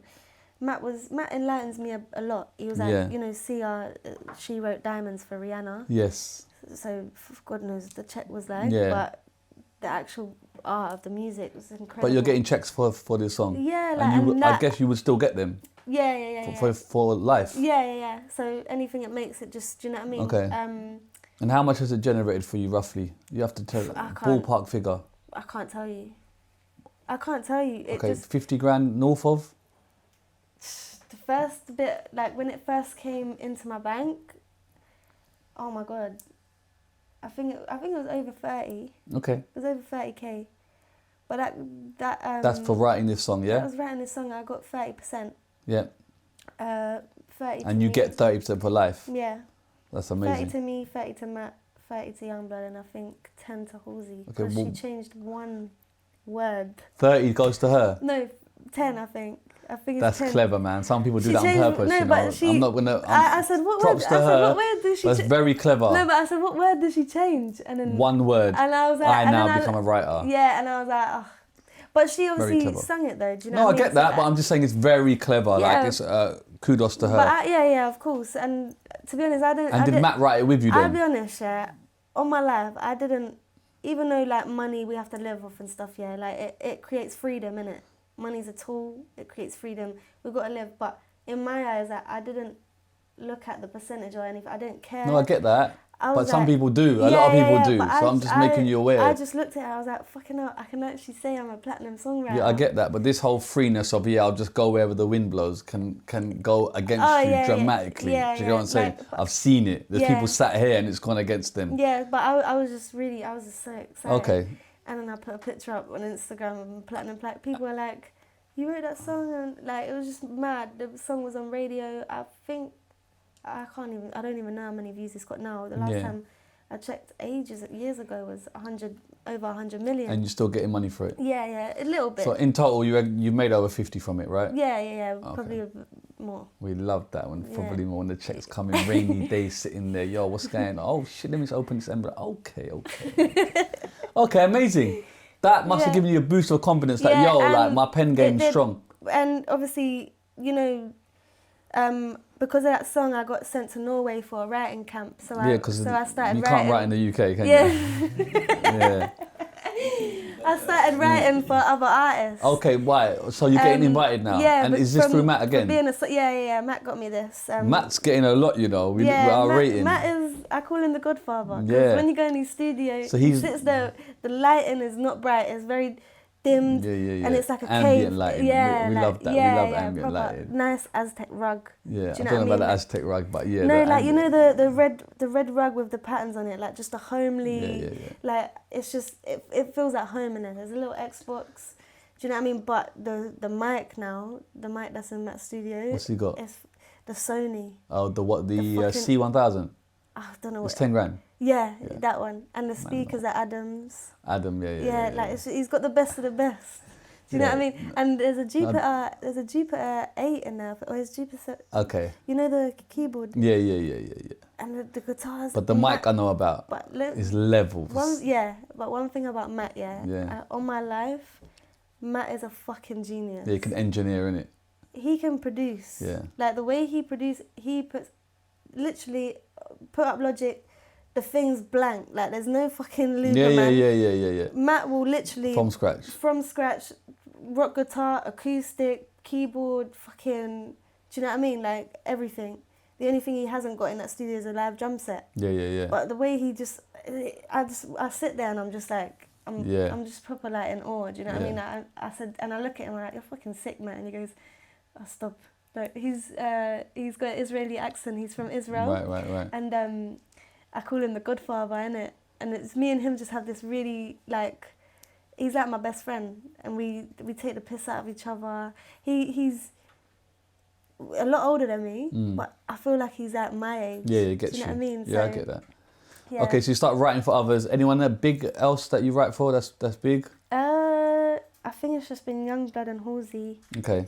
The songs on the writing camp in Norway didn't get a cut, but I left with some good demos of songs. Right.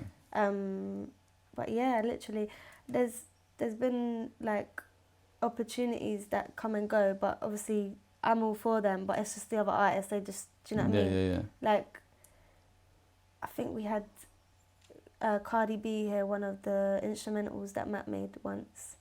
And she was interested, but I don't know what happened. You know, they're interested and they hear a lot of stuff in it. So there's a lot of stuff. But you're in the mix though, isn't it? It's nice that you're around that. Do you know what I mean? Yeah. Okay, and then so what about your own kind of music now? It's taking the back seat. Yeah, taking back seat, getting my health sorted, and then I got this money from 11 Minutes that it can keep me afloat.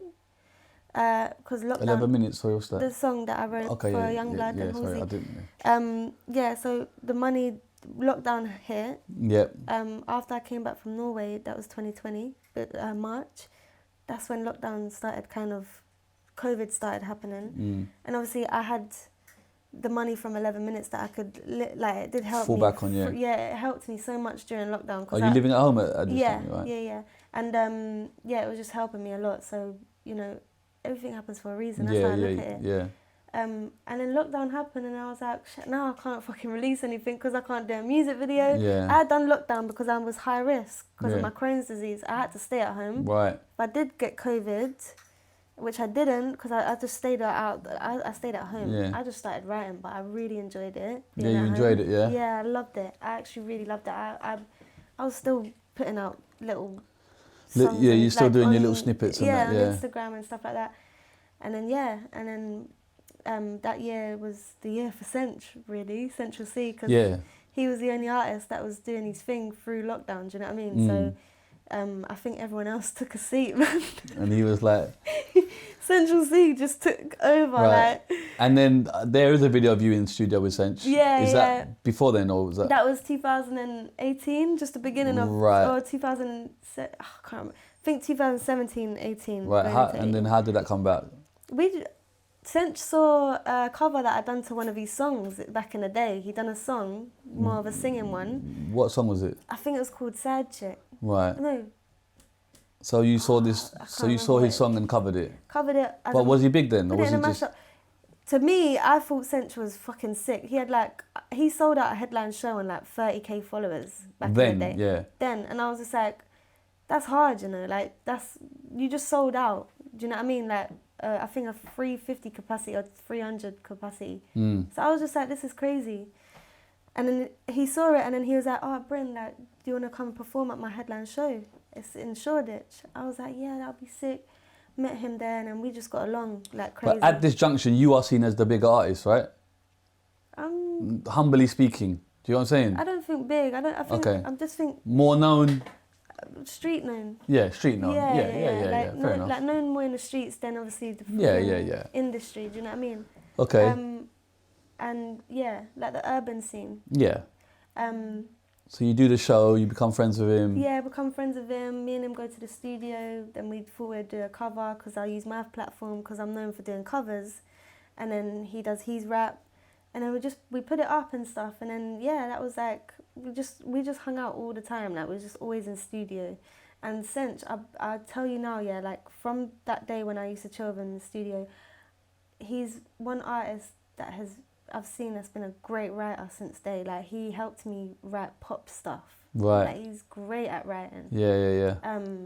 Yeah, like I wrote pop music back in the day, you know, singing, and he would write me some of the chorus and stuff like that. I haven't released it, but it's just his writing, his pen it's always been sick. Do you know what I mean? But you do the cover together, but any songs come out? Nah. What? Why? That doesn't. Don't know, man. Do you know what it is? Something 'Cause don't compute. It's like you know what I mean. You're writing for each know. other, studio. But I think when you're in the moment, it's like you're just chilling. Like, you're just kind of, you're being friends, innit? You're not really seeing. I don't know, you know. Like, we made a song, but it never got finished. Okay. You know what I mean? It was very different to how he is now, his music now and my music now. Yeah. So, yeah, but like we just got on so well as friends, and then yeah, man. Then obviously, as time went on, COVID happened.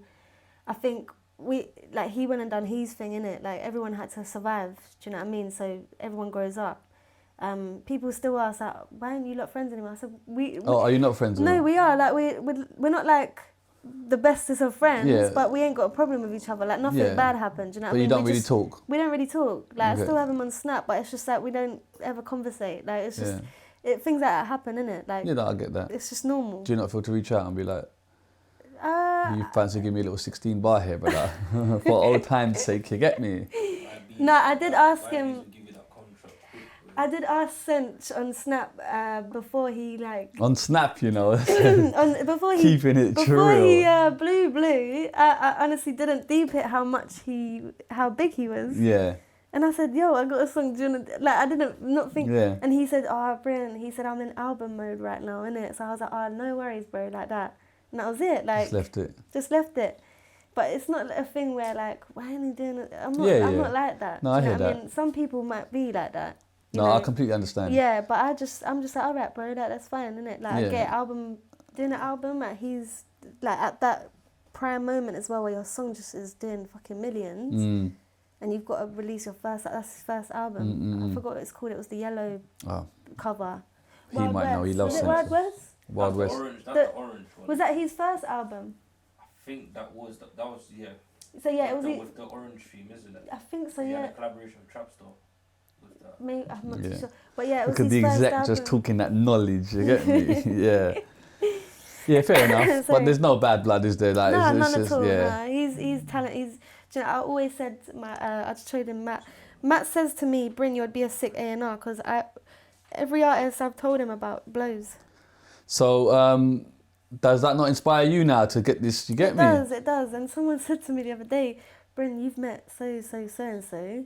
before they blew, and they blew. Why aren't you blowing? Yeah, yet? who was it? So the Yungblud you've met before. Yungblud, Central Cee before he blew. Eye for talent, you know. Anyone else that you can say, listen, I was on to you early doors. That I saw.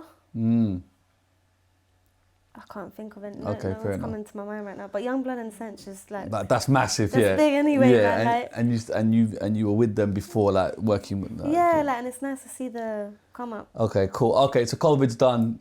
Now what? What's going on with you? COVID's done, yeah. But you see, when lockdown ended, I was like, right, fuck this. I'm going to a studio. Matt's not in the studio. Matt's at home quarantining and stuff, you know, like. So there was no access to Matt's studio, and that is my studio. Like that I've always been there since I was 15. I was like, shit. Where is the studio? The Soho one? Soho, yeah. Right. And then like, so I was like, shit, I gotta find whatever. My friend Jay at the time told me at that moment, he said, yo, bro, do you wanna come to this studio session? You can just jump on the track if you want to. I was like, oh, fuck it. Like, who is it?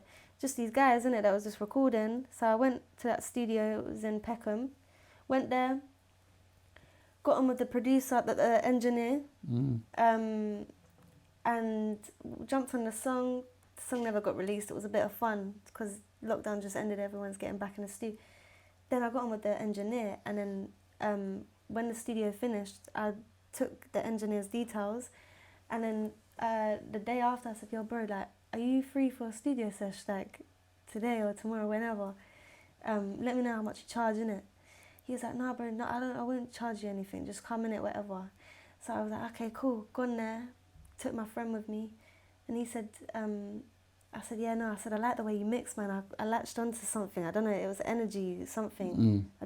I felt it, innit? Early doors again. I felt it, yeah. I felt something with this guy. And then I was like, so I went in the studio. He was like, oh, what do you want to do? Because the first session I was singing. Yeah. He came into the session. He was like, what do you want to do? I was like, I think I want to jump on drill, you know. Okay, it's the first time. Yeah, I said, I think I want to jump on drill. I said, I've been writing drill lyrics all lockdown. I mean, I've been writing to drill beats.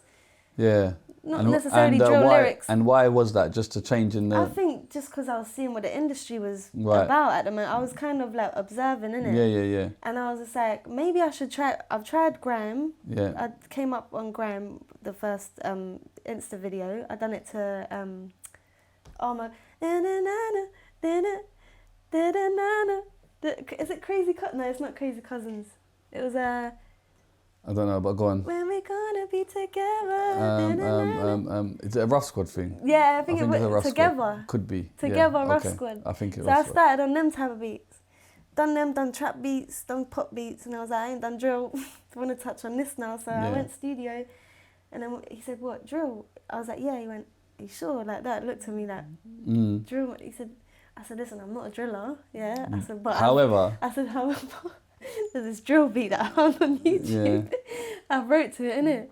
Anyway, started making, all of a sudden I went, just freestyled something. I was like, these people telling me not to do drill, but I spin the rhythm way better. And then he went, hey, no. Everyone in the studio was like, what the fuck? Get on the jump on the mic. Like, yeah. And even my boyfriend was there as well. Like, everyone was just there. And I went on the mic, jumped on it. And then, just got the beat off YouTube. And I was like, then the hype started from there, man. Yeah. Just in the studio every fucking day of the last of 2020. Shelling. Just, yeah. Are you like singing still or not? Are you I've gone a bit lightheaded. Why? It's these lights. Well, come on, man. Can I open the door, please? Yeah, open the door. I'm lightheaded. Do you want a drink? I got water. You want chocolate or something? I got chocolate, but nah. Alright, take time. You get me? It's the lights. Deep in here. It's the lights and it's hot. Lights, camera, action. You know, this is the game we're in. You want to step out for a minute? Step out and get some air. No, it's fine. Are you sure? I leave it open? Yeah, though, leave it open. Is that alright? It won't affect the mic? No, it won't affect nothing. Okay, yeah, sorry guys. No, you're good. No, I get a thing where my eyes go. No, that's fine. Absolutely fine. So then you start doing drill, yeah? Start doing drill in the studio, just doing drillings. Drillings. Not like that. That sounded. I didn't mean to say it like that. No, not like that, guys. Fucking just rapping on a drill beat, innit? But then the drill starts blowing up for you, right? No, I didn't release it then. Oh, okay. I was fucking cooking. I was being a wizard behind closed doors. No one knew. I was losing followers. I didn't put anything out on social media, Right. no music. But you're cooking. I was cooking. I just went silent for about a year, and then 2020, done my first music video. Didn't release it yet. To that 21 freestyle. Right. We done a video, and I had it there. Is this the one where you're walking down the street? No, that was Juicy. Right. Sorry. 21 freestyle is my first drill song that I've done in the studio. Okay. And then Who are those kids and why are they shouting? Yeah, go on. can they might pick that up. No, I don't know. Well, anyway, go on. So yeah, then 2021, I actually was just chilling in my bedroom. I was like, getting ready for the release and stuff of what to release it on and whatnot, because it all changed, didn't it? In the space from 2018 to 2020, the whole business side of things or how to promote your music changed. Right, changed I didn't how? know about that. How did it change? It just, the way to promote things, innit? TikTok happened. Okay, so You know what I mean? there's a TikTok wave. Yeah, I didn't know about TikTok like that. I mean, it came more hyped up in COVID. Yeah, it was a dance app first, really, and I was a proper anti. Yeah, so people were like enlightening me about the new way of business, music. New TikTok wave. But yeah, so 2021, I was just chilling in my room, sorting everything out. Then I got a message on Instagram by a scouter, and they scouted me for Rap Game UK. Yeah. The Crohn Conan show. And then at first I was like, no, I'm not doing a TV show, man. I don't do this. I want to just release my songs. I didn't reply yet, and I spoke to my friend, Naj, and she said, Bryn, just do it, man. She said, you ain't fucking done anything for like a year. Yeah. She said, what?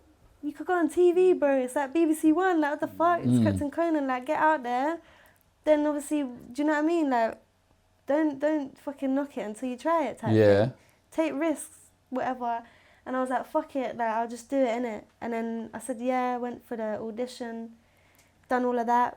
Is this the first season, or was there a season already of the Rap Game? I think this was did you know what the Rap Game was? No, I never watched it. But that's what I mean, so, okay. No, I didn't know I was what curious it was as about. People were telling me, when you watch the episodes, I was like, I'm going to go in there not knowing what it is. Sometimes better, you know? Yeah, literally. Right. So I didn't watch Rap Game. I know Crohn Conan, do you know what I mean? Like, I've met them before. Right, you knew before, yeah? Yeah, like I was, you know, I've met them before, like I've partied with them before. Right. What I mean? So it's like, I don't. But now these men are judging you. Yeah. Yeah. So it was, bit strange? Not really, I just thought, fuck it. Yeah. Might as well do it, innit? Yeah. And then, yeah, so I went on Rap Game, done the show. Yeah, so you did your thing. You met a lot of people on the show. Yeah, amazing people. Who did you meet? I can't remember who was. You know they have a special guest on that sometimes as well. Yeah. I can't remember, man. It was Hardy Caprio. Right. Oh my God. I can't remember either. Russ. Yeah. Russ was on there. Okay, so you go on the show. You do amazing. Like you're shelling. Like you're doing your thing. I hope so. No, you do your thing. And then and then obviously. And then you just decide to leave. Yeah. Okay, why was that? A lot of the times I never used to listen to my head or my heart or anything. I used to suffer and put up with things. Do you know what I mean? But this time I just, something was bugging me about myself, innit? Like, as in like mentally wise. And I was kind of like not really enjoying like how my head's feeling right now. Right. So I listened to myself this time, and I went home. Like normally I just push myself, but I said no. Because this is in Manchester, this has been filmed, right? Yeah. So you're far away from home. Far away from home. Living with strangers. Living with strangers. That was kind of a struggle, it was kind of, it was just... You just felt lonely? It felt weird, because every time I wanted to phone someone, I went to the toilet, because a lot of people would listen to your conversations and stuff. Right. And plus, because it was lockdown still happening, we had to get escorted just to even go and have a cigarette or something by security. Right. And it was just a bit long, innit? So I just felt like I never had freedom, and I don't like feeling like that. You know, like, God knows, I'll never go to prison, but God knows the fuck I'll be like. I'll be pulling my hair out. Do you know what I mean? So I was like, I don't like this, man. Like, it's a bit... And they really wanted me to stay. They was like, Bryn, we'll even bring your mum down. I said, I'm not putting my mum on a train, and then I can't even give her a hug when I see her. Oh, it's all that stuff. Do you know what I mean? Like, no, we had to keep social I remember distance. that, I'm not putting my mum on a train all the way to Manchester. She's little, she's tiny, she's cute. I don't want her travelling on her own that far. Like, I'm thinking of her, innit? I'm not thinking about me at that point. Yeah.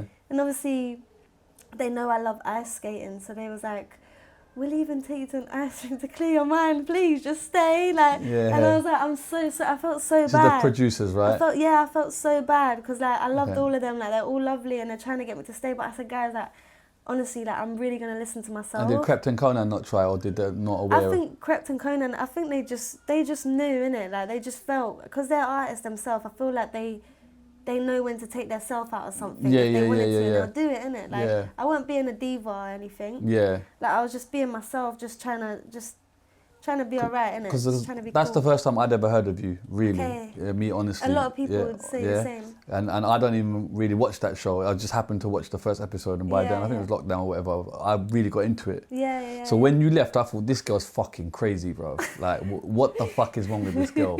I'll keep it 100, do you get me? A lot of I was people like, say what? this. I was like, this girl can win this, you know? Like, really?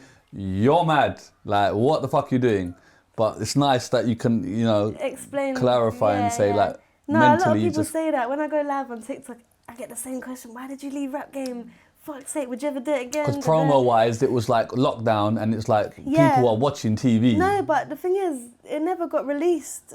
It got afterwards, didn't it? Yeah, we filmed the whole thing. That's right. But obviously, I filmed it up to it was second episode I was in, and then I didn't continue.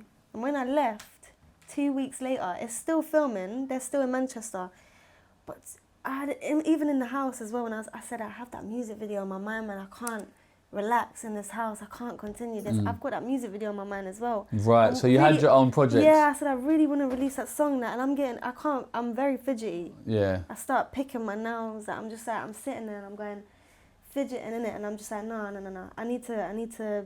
But it's a brave choice though. Yeah, no, it was, and I got upset. I didn't like leaving everyone because they were lovely in it, but at the same time I was like, no. Who won that season? I can't remember. Sadu. That's it. Sadu. Yes. Great person, you know. Yes. I still keep in contact with him now and there, but mostly everyone in it I stay in contact with. But yeah, he was wicked. Like he deserved it, you know. Yeah. But yeah, as soon as I got home 2 weeks later, I released 21 Freestyle, and then Rap Game weren't even out. 21 Freestyle I released on Mixtape Madness. That's right. And it just blew the fuck up. Yeah, it blew up. I honestly was so shocked. Like millions of hits. Nothing's ever blew up. That like nothing. I've never got that amount of engagement ever in my career, like so far. So yeah, and I was working with like a new team as well. Didn't really have a manager. I had someone, you know, that was helping. Like I didn't sign no management agreement and stuff like that. I had a team that was helping me out, and I bigged them up. And then yeah, literally just done that. I didn't even tell Matt too much about the 21 all the songs that I made in Peckham. Right, you didn't tell him. I didn't tell him because Matt was busy working with Yungblud. Yeah. So because he was away as well, like during COVID, he was with his fam. I just took situations. Would he have understood the angle though that you were going down, the drill angle? He would have understood it because it might not have been his lane. You know what I'm saying? It wasn't though. He so was very but he's very open to it. Yeah. But then I came to Matt with 21 Freestyle, and when it was blowing up, he went, "What the fuck? How did you make this happen then?" Yeah. I said, "'Cause you was long, man. You took too long." I said, there was no fucking studio. Like and plus he was working with Yungblud. Yungblud was blowing as well. Do you know what I mean? Like things were happening on his side, so he was dealing with Yungblud. Yeah. I went and took matters into my own. But it's nice that you took matters into your own hands. Yeah, 100%. I'm not gonna sit there and wait around. Do you know what I mean? That's not what artists do. So you're blowing up. You're getting mad love now. Yeah, mad love. And then the drill lane's kind of becoming you. Yeah. So you know, obviously people are like, "Why are you doing drill, man? You don't even drill." And I'm just like, I'm rapping on a drill beat, bro. I'm not talking in my lyrics. And I say it to this day. People are like, "Why are you talking about drillings? You ain't about that life." I'm like, "Are you even listening?" Like, yeah. I'm like, I said, in 21 Freestyle, I was like, these people telling me not to do drill, but I spin the rhythm way better. Yeah. What you pussy hoes really gonna do? You Yeah. gonna get the wetter? Yeah. Like that, and I'm like, what the fuck you got? Yeah. It's music. There's no rules to music. Like, I honestly feel like music is there to just experiment, and I was having fun in it. And unfortunately, some people don't like to see other people happy in it. But it's like that. And then writing wise, are you just good with the pen always? Like, do you ever get writer's block or anything? Yeah. You do? I get it when I'm not doing enough. Okay. And then I go out and people watch, and then I'm like, yeah. You people watch, and then you're back in, yeah? Yeah. Not in a judgy way. I hear that. I just think, oh, what's he got in his I mind? hear that. Okay, so you're getting millions of views now. Not millions of views, like hundreds of thousands I was at first. But that's a lot for me. It's amazing. Yeah. But you're definitely known. Definitely known. And then you carry on down the drill lane, yeah? Yeah, and then after 21 Freestyle, I get a DM from fucking Charlie Sloth saying... Come on, big up Sloth. Big up Charlie. Right. And he was like, do you want to do a fire in the booth? And I was like, I started going crazy. I went, you're lying. I said, That's like... I only thought legends get fire in the booths. I didn't think, like, why me, innit? Yeah. Like, there's bare people that's better than me out there. Like, I was like, what the fuck? What's going on? And then made it happen, done the fire in the booth. Shelled. And I was just like, this is crazy, man. I was But so spitting glad. live as well, like, Yeah, it's it good was that mad. you've got that craft in you, you know what I'm saying? Yeah. Like, I'm very, like, appreciative to just have... I did get dry mouth doing the fucking freestyle though, but you know what I mean? Is this on BBC or Apple? I can't Apple. Okay. Apple Music, but yeah, Charlie Sloth, like, one of the greatest personalities. Like, he's just lovely, innit? Yeah. Such a lovely soul, but yeah, I was shocked. So you've well and truly landed now, yeah? Yeah, done Fire in the Booth, and then Rap Game came out. So that the rap game you filmed before, but it's nice that the timing is so. It looks like you're fully active. Looks like I'm active. Like this girl's just active. Fully active before that. Yeah. No, I done the rap game came out, and then 4 days I didn't promote the rap game on my Instagram because I felt bad for leaving. Right. So I didn't promote it. Yeah. They said, Bryn, do you mind? I didn't really promote it too tough. I just put it on my story. Yeah. But then 4 days after Rap Game came out, or it might have been 4 days before, I dropped Juicy as a single, and Juicy is the one that everyone knows me for because I'm walking down the middle of the road. Yeah. So where did you get the inspiration of these videos? 'Cause it kind of reminds me like of someone, but I'll let you speak first. 21 Freestyle was a whole music video, but the people I was working with, obviously, they worked with ArrDee. Right. So they said, why don't you just keep that as a one take, Bryn? That looks sick. So I was like, one take? I just done a whole music video, bro. It's fucking sick. Yeah. And you're picking up one take from that whole fucking day of filming 2 outfit changes, 3 locations. I'm thinking, and then I was like, do you know what, fuck it, alright, cool, like you lot will know then, you lot know, alright, cool. I'll say yeah, innit? And then we done the one take, and then obviously that's when the whole ArrDee comparison thing came in. I was working with ArrDee's team. Okay. So obviously, and then Juicy, the one take again, and then that's when the ArrDee's sister came out. Like, all these memes, like, the ArrDee's sister. Like, there's ArrDee right there, look, cameraman. big like Narstie calls him ArrDee. Is it? Yeah. But yeah, like the ArrDee, like apparently I'm ArrDee's sister, and people actually believe it. I'm like, what the fuck? Because the meme pages were putting up, look, ArrDee's sister back at it again, or something like that, taking the piss. Yeah. But like, everyone thought I was ArrDee's sister, and then they was calling me and ArrDee, like, you know you haven't watched it, Gavin and Stacey, there's Smithy and his sister. Right. The sister's blonde. Right, so there's... And Smithy's blonde as well. Comparison. But do you shut that down, or do you just let it run? Because it's promo, there's no such thing as bad press. Man. I let it run. And plus, like, I'll be honest, ArrDee's sick. Like, do you know what I mean? He's doing his thing. Yeah. Like, you know, it's not a bad comparison. Yeah, take it, ArrDee's talented, you know, he's been doing his thing. But I'll be honest, like, I have got my own... Yeah, you're still you, innit? Yeah, I'm still me. Yeah. I don't necessarily being like saying that I sound like someone, because I generally don't think I sound like anyone. But I think it's just me and ArrDee get compared to each other because, you know, we're both cheeky. We do the cheeky lyrics and obviously the one take. Do you know what I mean? Like, I get it. I was gonna say the video reminded me of Leisha stuff as well. You know, when, you know when Leisha does the Queens. Was it when she just? I didn't even think about that. What's it called? Queens. I think it's Queen's Speech. Queen's Speech. Yeah, that's what I was thinking. Do I you know what I didn't mean? think about that. Yeah. I'm not saying you know what I mean, but it just reminded me of you know when she's doing her Queen's Speech stuff. It was very like one takey, wasn't it? It was. Do you get what I'm saying? All right, blowing up big, yeah, doing your thing. Are you? Is this where Mams enters then? Mams enters. Yeah, I think 2021. So everything's going for you. I was kind of like, I ended up doing a lot of things just with Matt and on my own. Right. And then 2020. But you got the fire in the booth. You got all this. You're landed now. You're in ArrDees that are blowing up. You're around the right. Your name's buzzing around the right people. Yeah. Definitely. And you've got no manager, I wouldn't nothing. say I'm blowing up big, you know. No, but it's like I was getting known and more. Do you know what I mean? Like I was actually being noticed a lot properly this time. Yes. And it was for fully rapping, really. I'd done little singing things here and there, but people liked the lyrics that I was, you know, I was in Juicy saying back again I'm a loony. Yeah. Got a bop and my arse says juicy like that, and people were like, oh, this is fun, like they're just having fun with it. And that shot of the video was sick, man. Like what we done there, the one take was just, it was sick. Like it was a good video. But 2020, end of 2021, 22, I met Mams Taylor. How did you meet Mams? Through Matt. Okay. Matt is like the plug of all plug.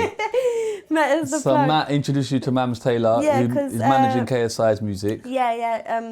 Matt made the song he produced the KSI Yungblud song. KSI Yungblud song. I forgot what the name is. Patience, the song. And then Matt said, because I was looking for a manager, Matt said to Mams, I have this girl. I think you would love her. And then Mams was like, yeah, fuck that. I want to meet her then. And then we just ended up meeting, and me and Mams got on like a house on fire. Like it was just so cool. Mams is so chilled. Yeah, come on. Just like, even though there's no such thing as normal, but to me, Mams is just normal. Mams is like, absolutely blessed. He was just like mad cool and like just like proper like homely. Yeah. Do you know what I mean? Like he's a homely man. Yeah. Like, you know, you feel right at home when you have a conversation with him. 100%. And just a good soul, and his team around him, like Abs, good, like just great souls, innit? So you signed to his management? Yeah, I had done a management agreement. Okay, and what's that? What does that mean, an agreement? I couldn't tell you right now. Okay, I'll be honest, my mind... You need to sort your contracts. She doesn't know where she's signing that. Sign this right now. Let me just get the ownership of the song she wrote. I have a lawyer. Yeah, right. Yeah. No, I have a lawyer. Don't worry. I'm not just signing fucking... Do you know what I mean? Cool. But he offers you a management deal, yeah? Yeah, and I did it with him. And then we bring out a song called Clouds. And then Clouds is amazing. Troy Roscoe edited it. Yep. Crazy talented. When I got that video back, I was so shocked. Yeah, it's all levels, isn't it? Yeah, crazy. Like, and I'm just trying to think of how the... So you joined the Mams team. Yeah. You're around KSI and everyone, obviously, people that are like, again, global, do you know what I mean? Yeah, and it's Can you just come a little bit in, please? The cameraman's it's a whole... a bit shook, you get me? It's a whole, like, you know... The YouTube / the boxing was, do you know what I mean? Like everything was just like, whoa, like there was a lot going on, but it was nice to be around. Did the boxing not tempt you? Because surely you could have just joined Misfits. I could have. Yeah. Could have, but I'm alright. I got the opportunity to perform KSI into the ring. Yeah. With Young Dave and SX. What fight was that? With Swams. Okay, yeah. I think it was with Swams. Yeah. Yeah. And big up DJ Friction, my guy. Man, come on. Always. That's family, you know what I mean? The whole like thing there is you know, it's like this house. Mams is like the dad. And everyone. KSI is like there, you got Abs there, you got Friction, you got Young Dave, everyone's just like a family, yeah. And it was just so lovely being around that energy. Like I'm a big energy person, and like no fake vibes, nothing. Like Abs has been a fucking... Abs is another... Hey, Abs is a different... The whole like... Decent human being, you get me? He got me a lot of, like, do you know what I mean? He's done a lot for me as well. You know, I'd got the German doner kebab thing. That I'd done an advert with them. Okay, and he got that? And he got that. I was on like JDK on the posters and stuff, and like... around the ends and that. Like, I was actually there. That was such a great feeling, for you, your family. Yeah. The motherfuckers crazy. In school that was hating on you. Literally. Yeah, shove I this actually got kebab messages. As soon as 21 Freestyle dropped, Yeah. as soon as the rap game dropped, I got messages saying, you know, sorry, Bryn, like. Okay, people apologise. But I said it's fine. It's But that's fine. lovely that the people gave you that apology. You know what I mean? Yeah. That must have been. I said it's fine. Some people were like, you should have said fuck you, and I was like, nah, man, I ain't that type of person. Yeah. You know, like everyone is young. Do you know what I mean? Everyone kind of has their little ways and stuff like that. People can get rude. People are nice. People. You're growing up, innit? You're young, man, in school. Like, everyone's kind of just... I rate that. Everyone takes the piss at each other in school and whatnot. But it's like, around you, there's like all of these names, like the biggest and best names from like Yungblud, Central Cee, KSI, Mams Taylor. Like, then on paper, this is looking like Bryn is about to blow in a massive way. Do you know what I'm saying? I suppose everything's set up. Yeah, I felt, you know, like, I felt privileged to be around them type of people and that energy. But yeah, I was... Okay, so you bring out this music with them, Yeah. with the management, and then what's going on? I had a headline show. I sold that out. Yeah. I think it was like it was a sick headline show. It was very intimate, very close, and the guys. But those ones are the harder ones, you know. It was so sick, like so good. I went on tour with SX. I done a whole UK tour, which was that was my first ever tour. Yeah. It was great. Like it was just so sick. And then how's your health at this point? Are you managing great. it? My health has been great. Yeah. Okay. Doing my injection. Cool. Bringing out songs. Because I learned from the past. Yeah, not yeah, neglect your health. Don't ever neglect your health. Yeah. Just for a bit of temporary fun. For real. I'll be honest, like it's not worth it in the long run. And then, so then what happens then? Because you're no longer with them, right? Like obviously we're still like I still talk to them and stuff. Yeah, but there must have been a conversation of like, yo, we're no longer managing you, kind of thing. Not really, you know. Not really. But so we're just kind of, you're still managed by them. Mams is like dealing with KSI because the boxing is like crazy. Like you got to be like on it. Do you know what I mean? Like. So I think we just kind of all do our own little thing. Okay. And like, I kind of just, you know, go and do my thing and my personal life starts. So are you still managed by them? I don't know. See, that's mad. How can you not know who your manager is? Like, no, that's I don't have a bit manager right now. So you're not managed by them? No, I'm not. No, not as in I don't know. Like, I'm not managed by anyone right now. Okay, cool. So then there must have been a conversation to say, right, we're not managing you, or I'm not being managed by you. Sorry. That's what I'm trying to get at. Sorry. I'm saying, where does that conversation happen? Because they're putting time and effort into you. There was a conversation. You know, like obviously, I think Mams is busy too with KSI because he's, you know, it's KSI. He's got a whole career. Like it's crazy, isn't it? So they just want to focus on. I think they was focusing on KSI, and I was doing my own thing, which I was happy with. Do you know what I mean? And then obviously, I think the whole boxing thing, a lot of it shifted to the boxing rather than the music. The music, right? And obviously, KSI said recently that he wants to get back into his music because he felt that the boxing kind of it was a lot. Do you know what I mean? So so I think we just kind of fade away, not as in like we don't talk to each other, we're still in contact, but I just go and do my thing and everyone else. But you still haven't told me, was there a specific conversation? That's what I'm trying to get at. Like, Bryn, there was. No, it's too much for us. No, there was. Boom. That's what I'm just trying to get at. Mum said you'll always be my daughter. Okay.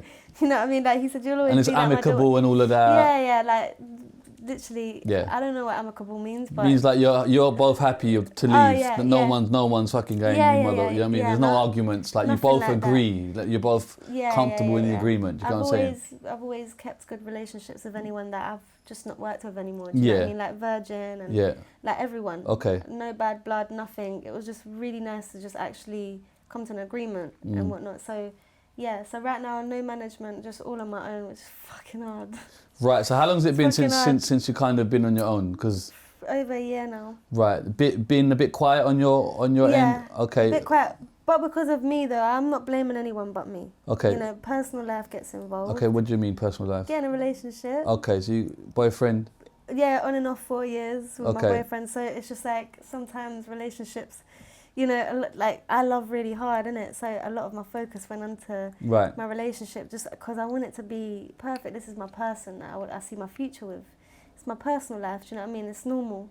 So yeah, just start doing the whole, you know. I think you have not a difficulty, but you don't really multitask too good. You're good at just doing one. Do you get what I'm saying? Like, but, based on prior conversation. Yeah. But when it comes to being like, when music happens, like, I'm very much okay. like, So you got your partner. Yeah. Right. So are we back on music now? Yeah. But this is when we announcing it now. Like, you get me? It's Bryn back. No, 100%. Yeah. It's coming. I wrote a song literally yesterday. Okay. And I said, fuck it, I'm going to bring out a Juicy Part 2. When is this out? Don't know, we'll figure it out. Why? Well, they're probably hearing it before maybe it comes out. So, yeah, that's a little... But Juicy teaser. Part 2 is coming out. Juicy Part 2, because Juicy went really big for me. Like, and you're drilling again, yeah? Yeah. Are you drilling? No, but... Yeah, the lyrics are funny. Yeah, but you're drilling. Like it's drill music. I am cussing the people that have cussed me back this time, because I've had enough of them fucking haters on my Instagram. Yeah. Saying their little comments. Okay. And I said it on my live the other day. It's mostly the guys that hate on me. Right. I said, but yeah, let me just keep it to Juicy Part 2. But you are back. Yeah, 100%. I've got to Has take Juicy 2 been made? Not yet. Okay, but it's written though, it's penned. Yeah. Okay, cool. It's down in the phone, it's lyrics. Okay. I just need to get it down on the mic now. And then just a word about the hate. How much hate do you get? I do get a lot of hate. How much does it bother you? Don't bother me. At all? Nah. Okay. It don't, but I just like, I comment back to them sometimes. Like they say, I got a lisp, innit? Right. It's small, but some people do, like they hear it. Yeah. And you know the ones like, oh, you know, all the nasty comments and that. And then there's, you know, they'll say like the TH in words and that. And then I'll go back to them. Yeah, and then I'll go back to them and say, I'll go back to them and say like the same, I'll write a sentence and I'll put TH in my sentence, so I'll take the piss out of me as well. Like what Eminem done, do you know what I mean? In 8 Mile, like he would take the piss out of himself before they can take the piss out of him. And then just kind of being a UK white rapper, how is that for you? It's female. The females. Like it's, okay, how is that for you as a female rapper first? Yeah. Trying to come out? It's been hard. Yeah. But, you know, a lot of the rap music is very male dominated. Yeah. But I feel like the UK scene is actually giving the girls a chance. Like you got Crystal. Yeah. You got Shy Cartier. I think that's how you say her name. Shy Cartier. She's come up now. You got Ivorian Doll. A lot of female rappers are coming out they've been out. It's just people are taking them in, like, and it's nice. I'm actually hearing like guys listen to female rap music now, which is nice. And then obviously, being a white rapper, female in a predominantly black-dominated industry. Yeah. How do you find that? It's been, do you know, it's been alright because obviously I've grown up around a lot of culture in it. I don't see race in it personally. Yeah. But I know a lot in the world. There's a lot of, you know, things. Divisive people that want to talk that. And I know I've had comments saying, you know, you shouldn't be rapping because you're white and stuff like. But, you know, I always just see if something makes you happy. I don't think you should see any of that side of things. You know what I mean? Like don't focus on what people are saying. Just generally, if something's making you happy, just do it, like regardless of what you look like, who you are, how you dress even. Do you know what I mean? People have always said to me, fucking hell, you dress a bit funky sometimes and stuff like that. Like, you know, like when I was trying to find my style and stuff growing up, like there's just so much, but you just gotta, whatever makes you happy, no one can argue with your happiness. But you found your own style and we love that. You haven't looked at the industry or whatever and be like, oh, these people do that or do this. No, I do get inspired. Inspirations are obviously... I got inspired a lot of the brats growing up, like brat styles. I'd look at the Wear 2K and all stuff like that. Big chunky boots, leg warmers, do you know what I mean? Like different but even that is not traditional attire that you would see in a rap dominated world. Do you know what I'm saying? Exactly. But I love all the gothy look, like the punk rocker. Vivienne Westwood has been a big part. Like I love Vivienne, God bless her soul. But yeah, it's been like just rock and roll, innit? I love the rock and roll style. And then can we touch on like your social anxiety, because it would appear that it gets to you to the point where you cancelled this interview and you didn't want to come, which is fine. I know. And then we had to. I overthink. We had to figure it out and get you here. Yeah, but no, like, I apologise. No, it's fine. You're here. You know, we made it work, and thank you for coming. But how much of that does that in your daily life? How much of a issue is that for you? It is annoying because I think I got too used to my comfort zone. It's just breaking out of that comfort zone, innit? But then there's someone who wants to be a rapper who was gonna be out there at the forefront. Yeah, I think. How does that coincide with this social anxiety? Things have really I've turned down events that I should have gone to and networked, just because I want to stay at home and write. Yeah. That's it. Or staying around people that I just know, innit? Like I think I've overthink too much. Yeah. I think I've been through a lot in the past as well, so it's just like not asking for sympathy. No, I'm just trying to understand it. Yeah, but like, you know, when you go through a lot, you just overthink, and fears get created. And I always said to myself, fears destroy dreams, people's dreams. If you're not going to take a risk, do you know what I mean? You're just going to keep fearing shit. So I need to keep reminding myself, just firm it, just firm it, just firm it. Yeah. And that's what kind of, do you know what I mean? Sometimes I just generally say, fuck it, I'll go out and I'll be like, yeah, today I'm just going to do this and this. But yeah, it's annoying though. Have you got any message to anybody that suffers from social anxiety? Because you're kind of tackling it head on and yeah. You know. I say definitely talk to people about it. It's the best way. Don't suffer in silence, innit? Because I know what it's like behind closed doors. You don't want to message anyone. You don't want to feel like you're butting in anyone's day and bringing their energy down. I used to think, if I'm crying on the phone to someone, I don't want their energy, so I suffer in silence. But I'm like, there's people out here that are generally wanting to help you, innit? So just talk to people, man. Like, it's honestly the best thing you could do. I always say as well, if you are feeling like shit in your house, you're feeling down, you're upset, you're depressed and stuff, I don't believe in depression. I honestly think that there's a cure for everything. You know, I say I don't believe in depression, you know, that's just my opinion. And a lot of people do suffer with severe depression and stuff like that, and I understand. But I always say, you know, if you're feeling a type of way in your house, you're feeling down or whatnot, just literally get dressed quickly and go around to the shop. Take literally a walk to the shop, and taking a walk to your local boss man's shop, yeah, and seeing boss man. Seeing boss man. Seeing the boss man, like, he just makes you happy, innit? Yeah. Unless he's gonna shit me, I'll be like, come on, man, what you doing? Yeah. But like, just taking a walk to the shop, getting your munch and going home and having your snacks and stuff, like your favourite drink and whatnot, playing a bit of GTA or Call of Duty or whatnot, like, it can actually do something, and it does something for me, and I always say that. And the best way to overcome certain things in the day is to always make your bed in the morning, because like, once your bed is made, you don't want to get back into it because it's nice and neat. That's the first task of the day. Go wherever you, like, if you live in a flat, go outside, go have a walk. If you live in a house, go downstairs. Just stay out of your room, because a lot of people cry in their room. You don't want to be in that environment. Do you know what I mean? You live your environment if you're in it too much, and that's when comfort zones come involved. You can actually deepen yourself in a hole in it because of that. So I've just learned this myself. Just make your bed first thing in the morning, wash your face with cold water, wake yourself up, and just get dressed, go for a walk, and just be more connected to nature. I think too many people are like this nowadays on their phone, like they never see what's up here, innit? There's too much of this. And that's why a lot of insecurities are made, because people on the internet tell, why aren't you a millionaire yet? Shit like that. Like, you can be a millionaire if you just do these free and I'm just like, come on, man.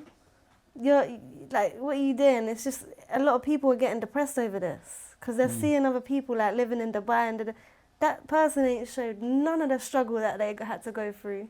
People do only show their good side on Instagram. They do. They show, like, even us. We're so guilty of showing what people. 100%. Do you know what I mean? Like, of what they want to see.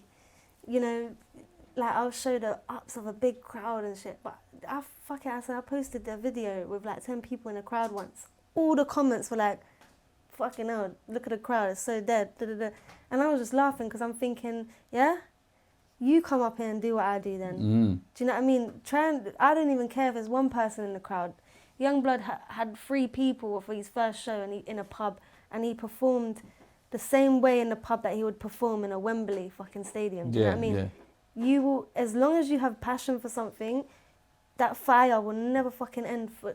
like one person or 10 fucking thousand or a million people. Do you know what I mean? Like, it's just it's mad. But I just think social media defo needs to kind of, I don't know, man, just try not be on your phone that much. Be more connected with nature. And I tell you now, I always say I love animals more than I love people. I love everyone.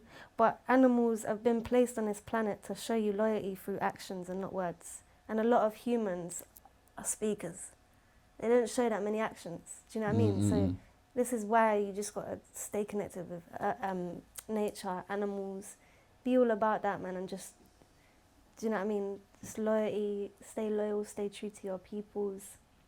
And then, yeah, that's what I say to giving advice, innit? Be connected to nature more. No, I hear that. Can I just touch upon the heart that's placed just beneath your eye? Yeah. Is that a tattoo? Nah. Okay, it's not a tattoo. Everyone thinks it is. Yeah, well, it looks like a tattoo to me. It's a bit of eyeliner. Okay. Why have you got that, firstly? I've been drawing it on since I was 15. I drew it on because of my dad. You know, like, he had... It's hard to... Basically, when I was born, my dad said to my mum, this one's going to be a heartbreaker, innit? When I was a baby. Right. He said, this one's going to break a lot of hearts. And my mum told me that when I was 15. I used to draw little 3 dots on my face. I used to copy fucking... You know, 3 dots means my crazy life, innit? Oh, does it? Yeah. I didn't know that. Okay. So it means my crazy life, like, you know, people that are in prison and stuff. Right. I used to draw 3 dots. Okay. Out here. Yeah, the next is a teardrop, bro. Nah. Quarter body. No. You're right. Yeah, I used to draw a cross. Right. You know, and then I used to draw 3 dots, and then my mum told me that, and apparently my dad used to call me the peach of the family. You know, my last name's Plum, so I'm fucking fruit. Your last name's Plum? Yeah. That's your actual last name? Yeah, Plum. Well, that's your surname? Yeah. Shut up. Yeah. Really? Plum, you know? I didn't even know that was a thing. That's why I have Bryn BP. Okay. Brindley Plum. Come on, Brindley Plum. Okay, Yeah. in school, you are asking for some. Yeah, you know what I'm people saying? are like this. Do you want to come plumb the toilets? I'm like, fuck off, you wanker. Wowza. Yeah, fucking in school.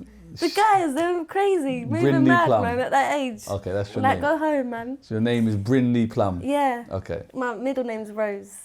Brindley Rose Plum. Okay, I can't even. Got flowers and fruits, do you know what I mean? Hey, listen. Can't go wrong with a bit of Why flowers not? and fruits. Okay, so that is a testament. For my dad, yeah. Like, it's like I feel like it's a part of me now, isn't it? But it's not a permanent tattoo. Mm-mm. Have you got any permanent tattoos? No.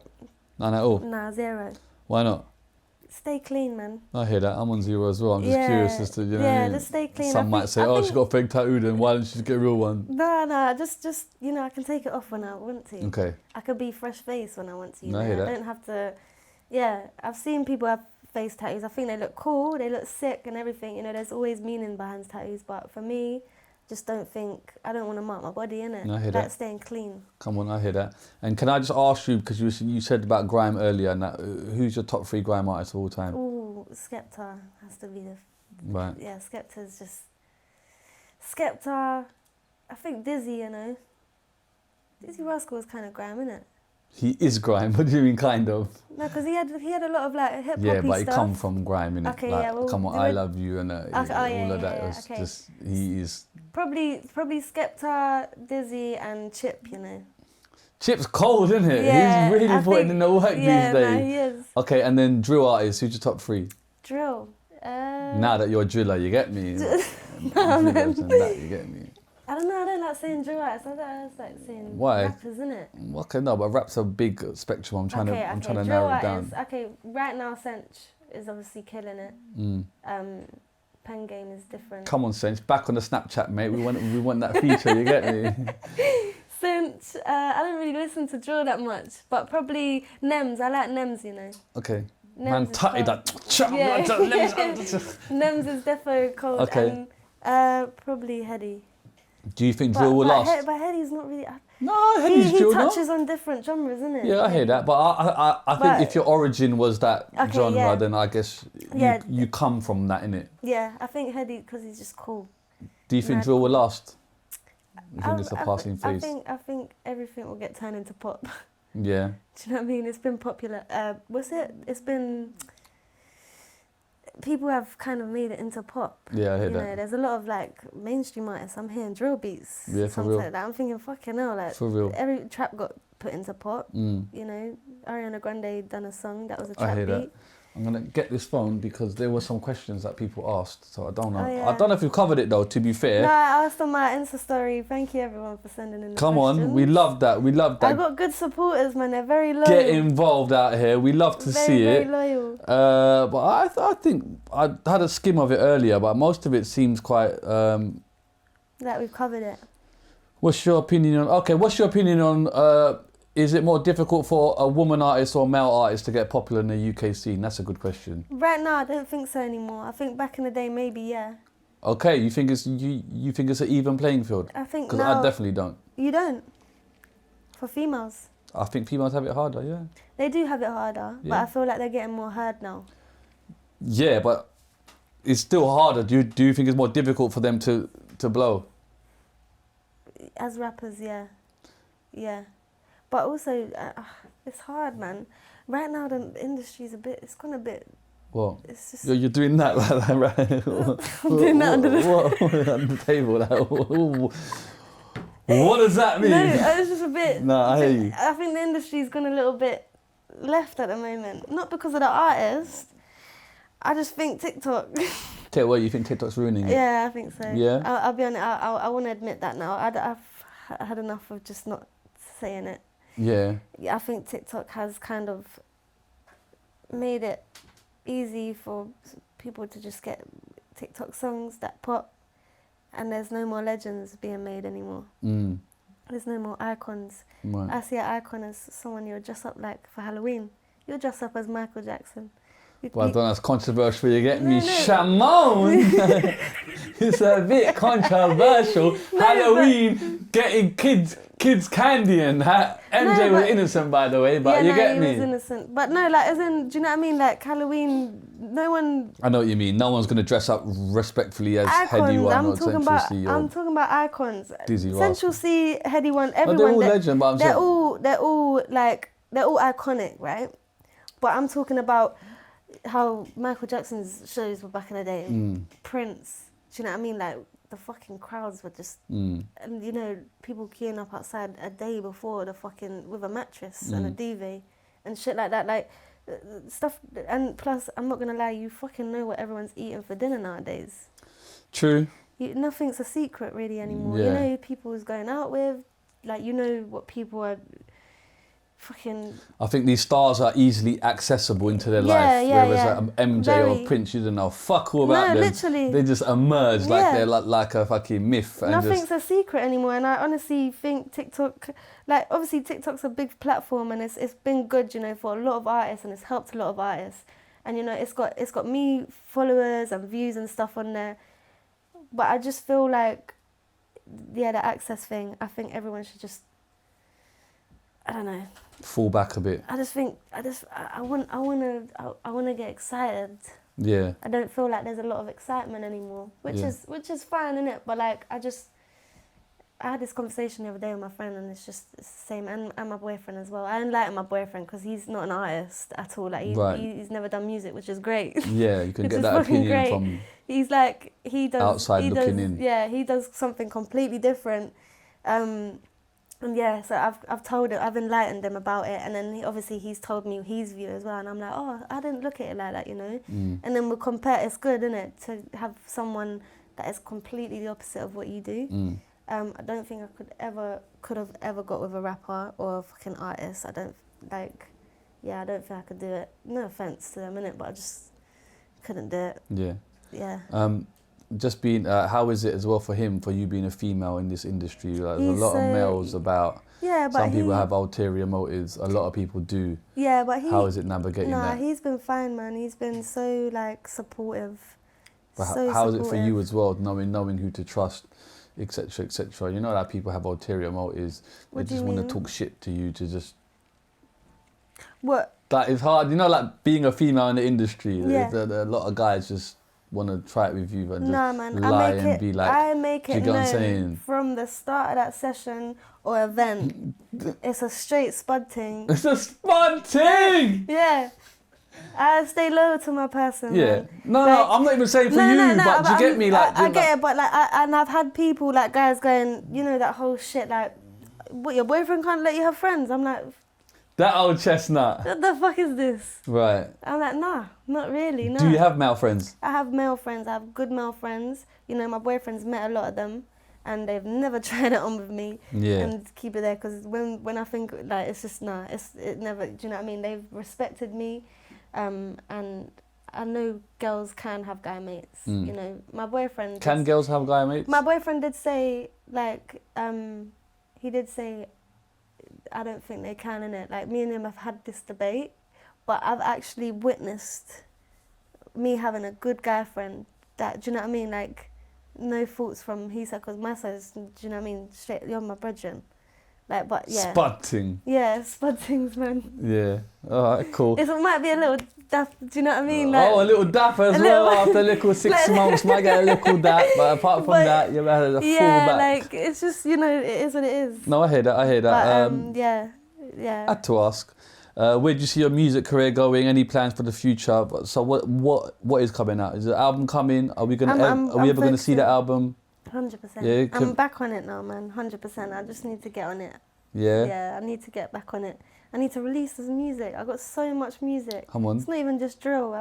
It's crazy. Yeah, and the singing. Are you going to do more singing? Yeah. I've got mad songs. Like, I've got pop music, like, but I've got 80s type of sounding. Come on. Using synths like the Jupiter 8 and stuff like different. Like, so. Jupiter 8. Yeah, it's crazy. Okay. What's in the pipeline for the rest of the year? Well, part 2's coming out, right? When's it coming out? Sometimes if you tell the world, maybe right? sometime this year. Yeah, if you tell the world, then you're forced to do it. You get what I'm saying? Definitely sometime this year, 100%. Alright, cool. Well, you don't have I'm long, manifesting innit? it. I'm got a couple of months. manifesting it now. You get me? Where is the new music? There was a lot of that coming in. Yeah. Where do you write best? That's not a bad question. What's your writing process On the toilet. You write on the toilet? Yeah. No, I can't lie, the toilet is pluggy. After eating that food, after eating that food with that belly that she got. You know when you're like that, you get the red marks after a while, innit? With that Crohn's belly. Jesus. Writing them big bars, you get me? Jeez. I know, the Crohn. Come on. I'm a crony. Come on. What's your background like? We know that. Yeah. So were both your parents Welsh? Irish and Welsh and English. Okay. Yeah. Cool. Yeah, I've done the house stuff. I think we've covered most of this. What was like growing up? Central Cee. What was that? Okay, cool. One last question for me is, what do you think about like all these girls right now OnlyFansing it up? Because we've had a lot of guests here that are OnlyFansing this thing up, making a hella bag. Yeah, it's crazy. Hella bag. Any thoughts? Let them do their thing. Is that it? Yeah, man. Yeah. Do your thing, make your money, and get your freedom, innit? But you were saying off camera, OnlyFans is not just for that type of thing. Nah, it's not. OnlyFans it's only for the fans. Like stuff that you want your fans to see, like exclusively. Right. You could do unreleased songs on there. You can sing. You could do whatever you want. Right. I think that's how it started. That people like their creative side of things, innit? Then obviously, I don't know who discovered. Someone thought, do you know what? Let me just put my nipples on there, innit? Like, fuck it. And then, yeah, man. Yeah. They started doing a thing. But I'm not going to lie, yeah? Like, if you choose to do that and you want to do that, just go for it. Because the money that's being made is just, people are out here working their arse off for that type of money. But would you go on OnlyFans? Not for that, for your fans. Yeah. Would you do that? Yeah. You would do that? Yeah, I do it, but I don't do that. Okay, so you do OnlyFans? Yeah. Subscribe, innit? Yo! Okay, so what do you do on OnlyFans? Subscribe. Okay. That's what I'm saying. It's only for the fans. If you're a real fan of me, then you can go in there, you can have a look. But I'm not an OnlyFans girl, I'm an artist. Artistic OnlyFans page. No. Subscribe and find out. Okay, cool. I'm just saying subscribe, but you know, like, I'm a musician, innit? Like, I like creating. That's all I say. I love creating. So, yeah. Okay. But you know, if you do OnlyFans, do it, man. Bad Baby does OnlyFans. Who's you know? Bad Baby? You know Danielle Bragoli, she Cash Me Outside. Okay, oh yeah. She made hella millions, innit? Yeah, it's crazy. I think Like- she put up her stats that 50 million. It's crazy. Catch Me Outside. Yeah, literally. She's just had her baby. Do you know what I mean? She's got a family now. She's doing her thing, man. Yeah. So I don't judge anyone, innit? Whatever, you know, if you gotta put food on the table, then do what you need That's to not do. food, that's a whole feast. Yeah, literally. That's a private chef. Generational. That's generational chef for life. Yeah. Filet mignon on the regular. And then do you have plans to have children and stuff like that? Yeah, I know for women it can be. I can't wait to have kids. Yeah, and I then can't wait. do you have got any idea how you're gonna balance this thing, or are you gonna set a time I'll frame? make it work, man. You know, I I need to have just- so much love to give. I can't wait to have a family. Like, Come on. Yeah. All right. Can't wait. I think. Are you happy right now? You happy in life? You seem happy. I'm happy, but you know I can be happier. Yeah. Yeah, I'm excited for the future, innit? Like you said, with family, having kids and like that. I'm really excited for that. On my personal side, music side, I'm very excited for. But yeah, I just don't want to stress too much. I'm just trying to de-stress. Don't overthink it. I don't want to overthink, no. So Yeah. I'm just taking every day as it comes again. Because I was like, my attitude was like that when I was 18. Yeah. I want that attitude back, innit? Yeah. Not that I know anything about your life, but any advice I would say, just get this music out now. You know what I mean? Get it out. Yeah. If you do have children, life changes dramatically. I mean, I don't understand because I haven't been in that situation yet, but I have, so I'm telling you. Okay. You get me? Okay, cool. Like, I'm just saying, like it will overtake yeah. anything, like because they have to, because you Of course. prioritize. Yeah, So I'm of saying, course. whilst you know what I mean, it seems like you've got a plan now. Yeah. We would love to see it executed. Do you know what I'm saying? Yeah, it's your time. Go out and get it. Do you know what I mean? I just feel like it's there for you for the taking. Do you know what I'm saying? 100%. I don't feel like it's not impossible. You know the right people, you're doing the right things. Yeah. You've got the experience. You know what I mean? Just get this anxiety thing that hopefully you can keep it at bay. Yeah, 100%. And keep your Crohn's under check. I mean, that's pretty much it. Is there anything else you wanna tell? I wanted to say, soon I got merch. It's in I'm talking about it. Amazing. Like I haven't got a manufacturer or anything like that yet, but I've got links for that. And I need to think of a name that ain't used. Do you know what I mean? But it will be based around this. Plum, something plum. Plum. Yeah, man. Flip the plum. No? Broken plums. Broken plum. Jesus. Plum. But it's gonna be based around the heart that. No, but you can still. Do you know what I mean? Yeah, I've got ideas in my mind, like, you know, like Plum I love rolls. fashion, innit? So yeah. What? Plum, something plum. You know. I was swear down. I was thinking that's more bad. of my middle name, Rose, or no? Let's brainstorm, bro. You got executives right here. You know what I'm saying? Alright, cool. Yeah. Well, something rolls could be what, but I just like the fun of something plum. Something Plum. plum. I just feel like could. Plum. You know what I mean? Plum. Fucking plums. Heart plum. No, heart. Well, regardless Broken plum. of broken plums. Because the He went. No, because the broken could be like the heart that you're doing is a broken heart, innit? Yeah. So you just be like, And and then it's BP as well. BP, broken shit. plum, Bryn Plum. Jesus, man, looking at commission. Seeing as you don't read anything you sign, let's just contract this BP broken plum thing now. I have a lawyer, right? You get me? I don't just sign anything. This Let's girl just just get like, our yeah, fucking... No. Don't care. Yeah, Don't can you get please be a twisted. bit more careful as I well? will. No, I am careful. And plus, the people like Mams, they ain't gonna fucking... They aren't, but not everyone's like them. So yeah, of course. But I do you're in have a lawyer. shark-infested waters. And I'm not gonna lie, my boyfriend is very on it. Like, even he said the other day, why are you charging that much for your shows? You need to be charging more, Bryn. What the fuck? Is it? How much is the show for? No, I Bryn? was just doing a show for 200 quid. Okay. And then he was like... He went Yeah, to, but sometimes but it's nice that she can I didn't see it for... you use it for just like sharpening your tools.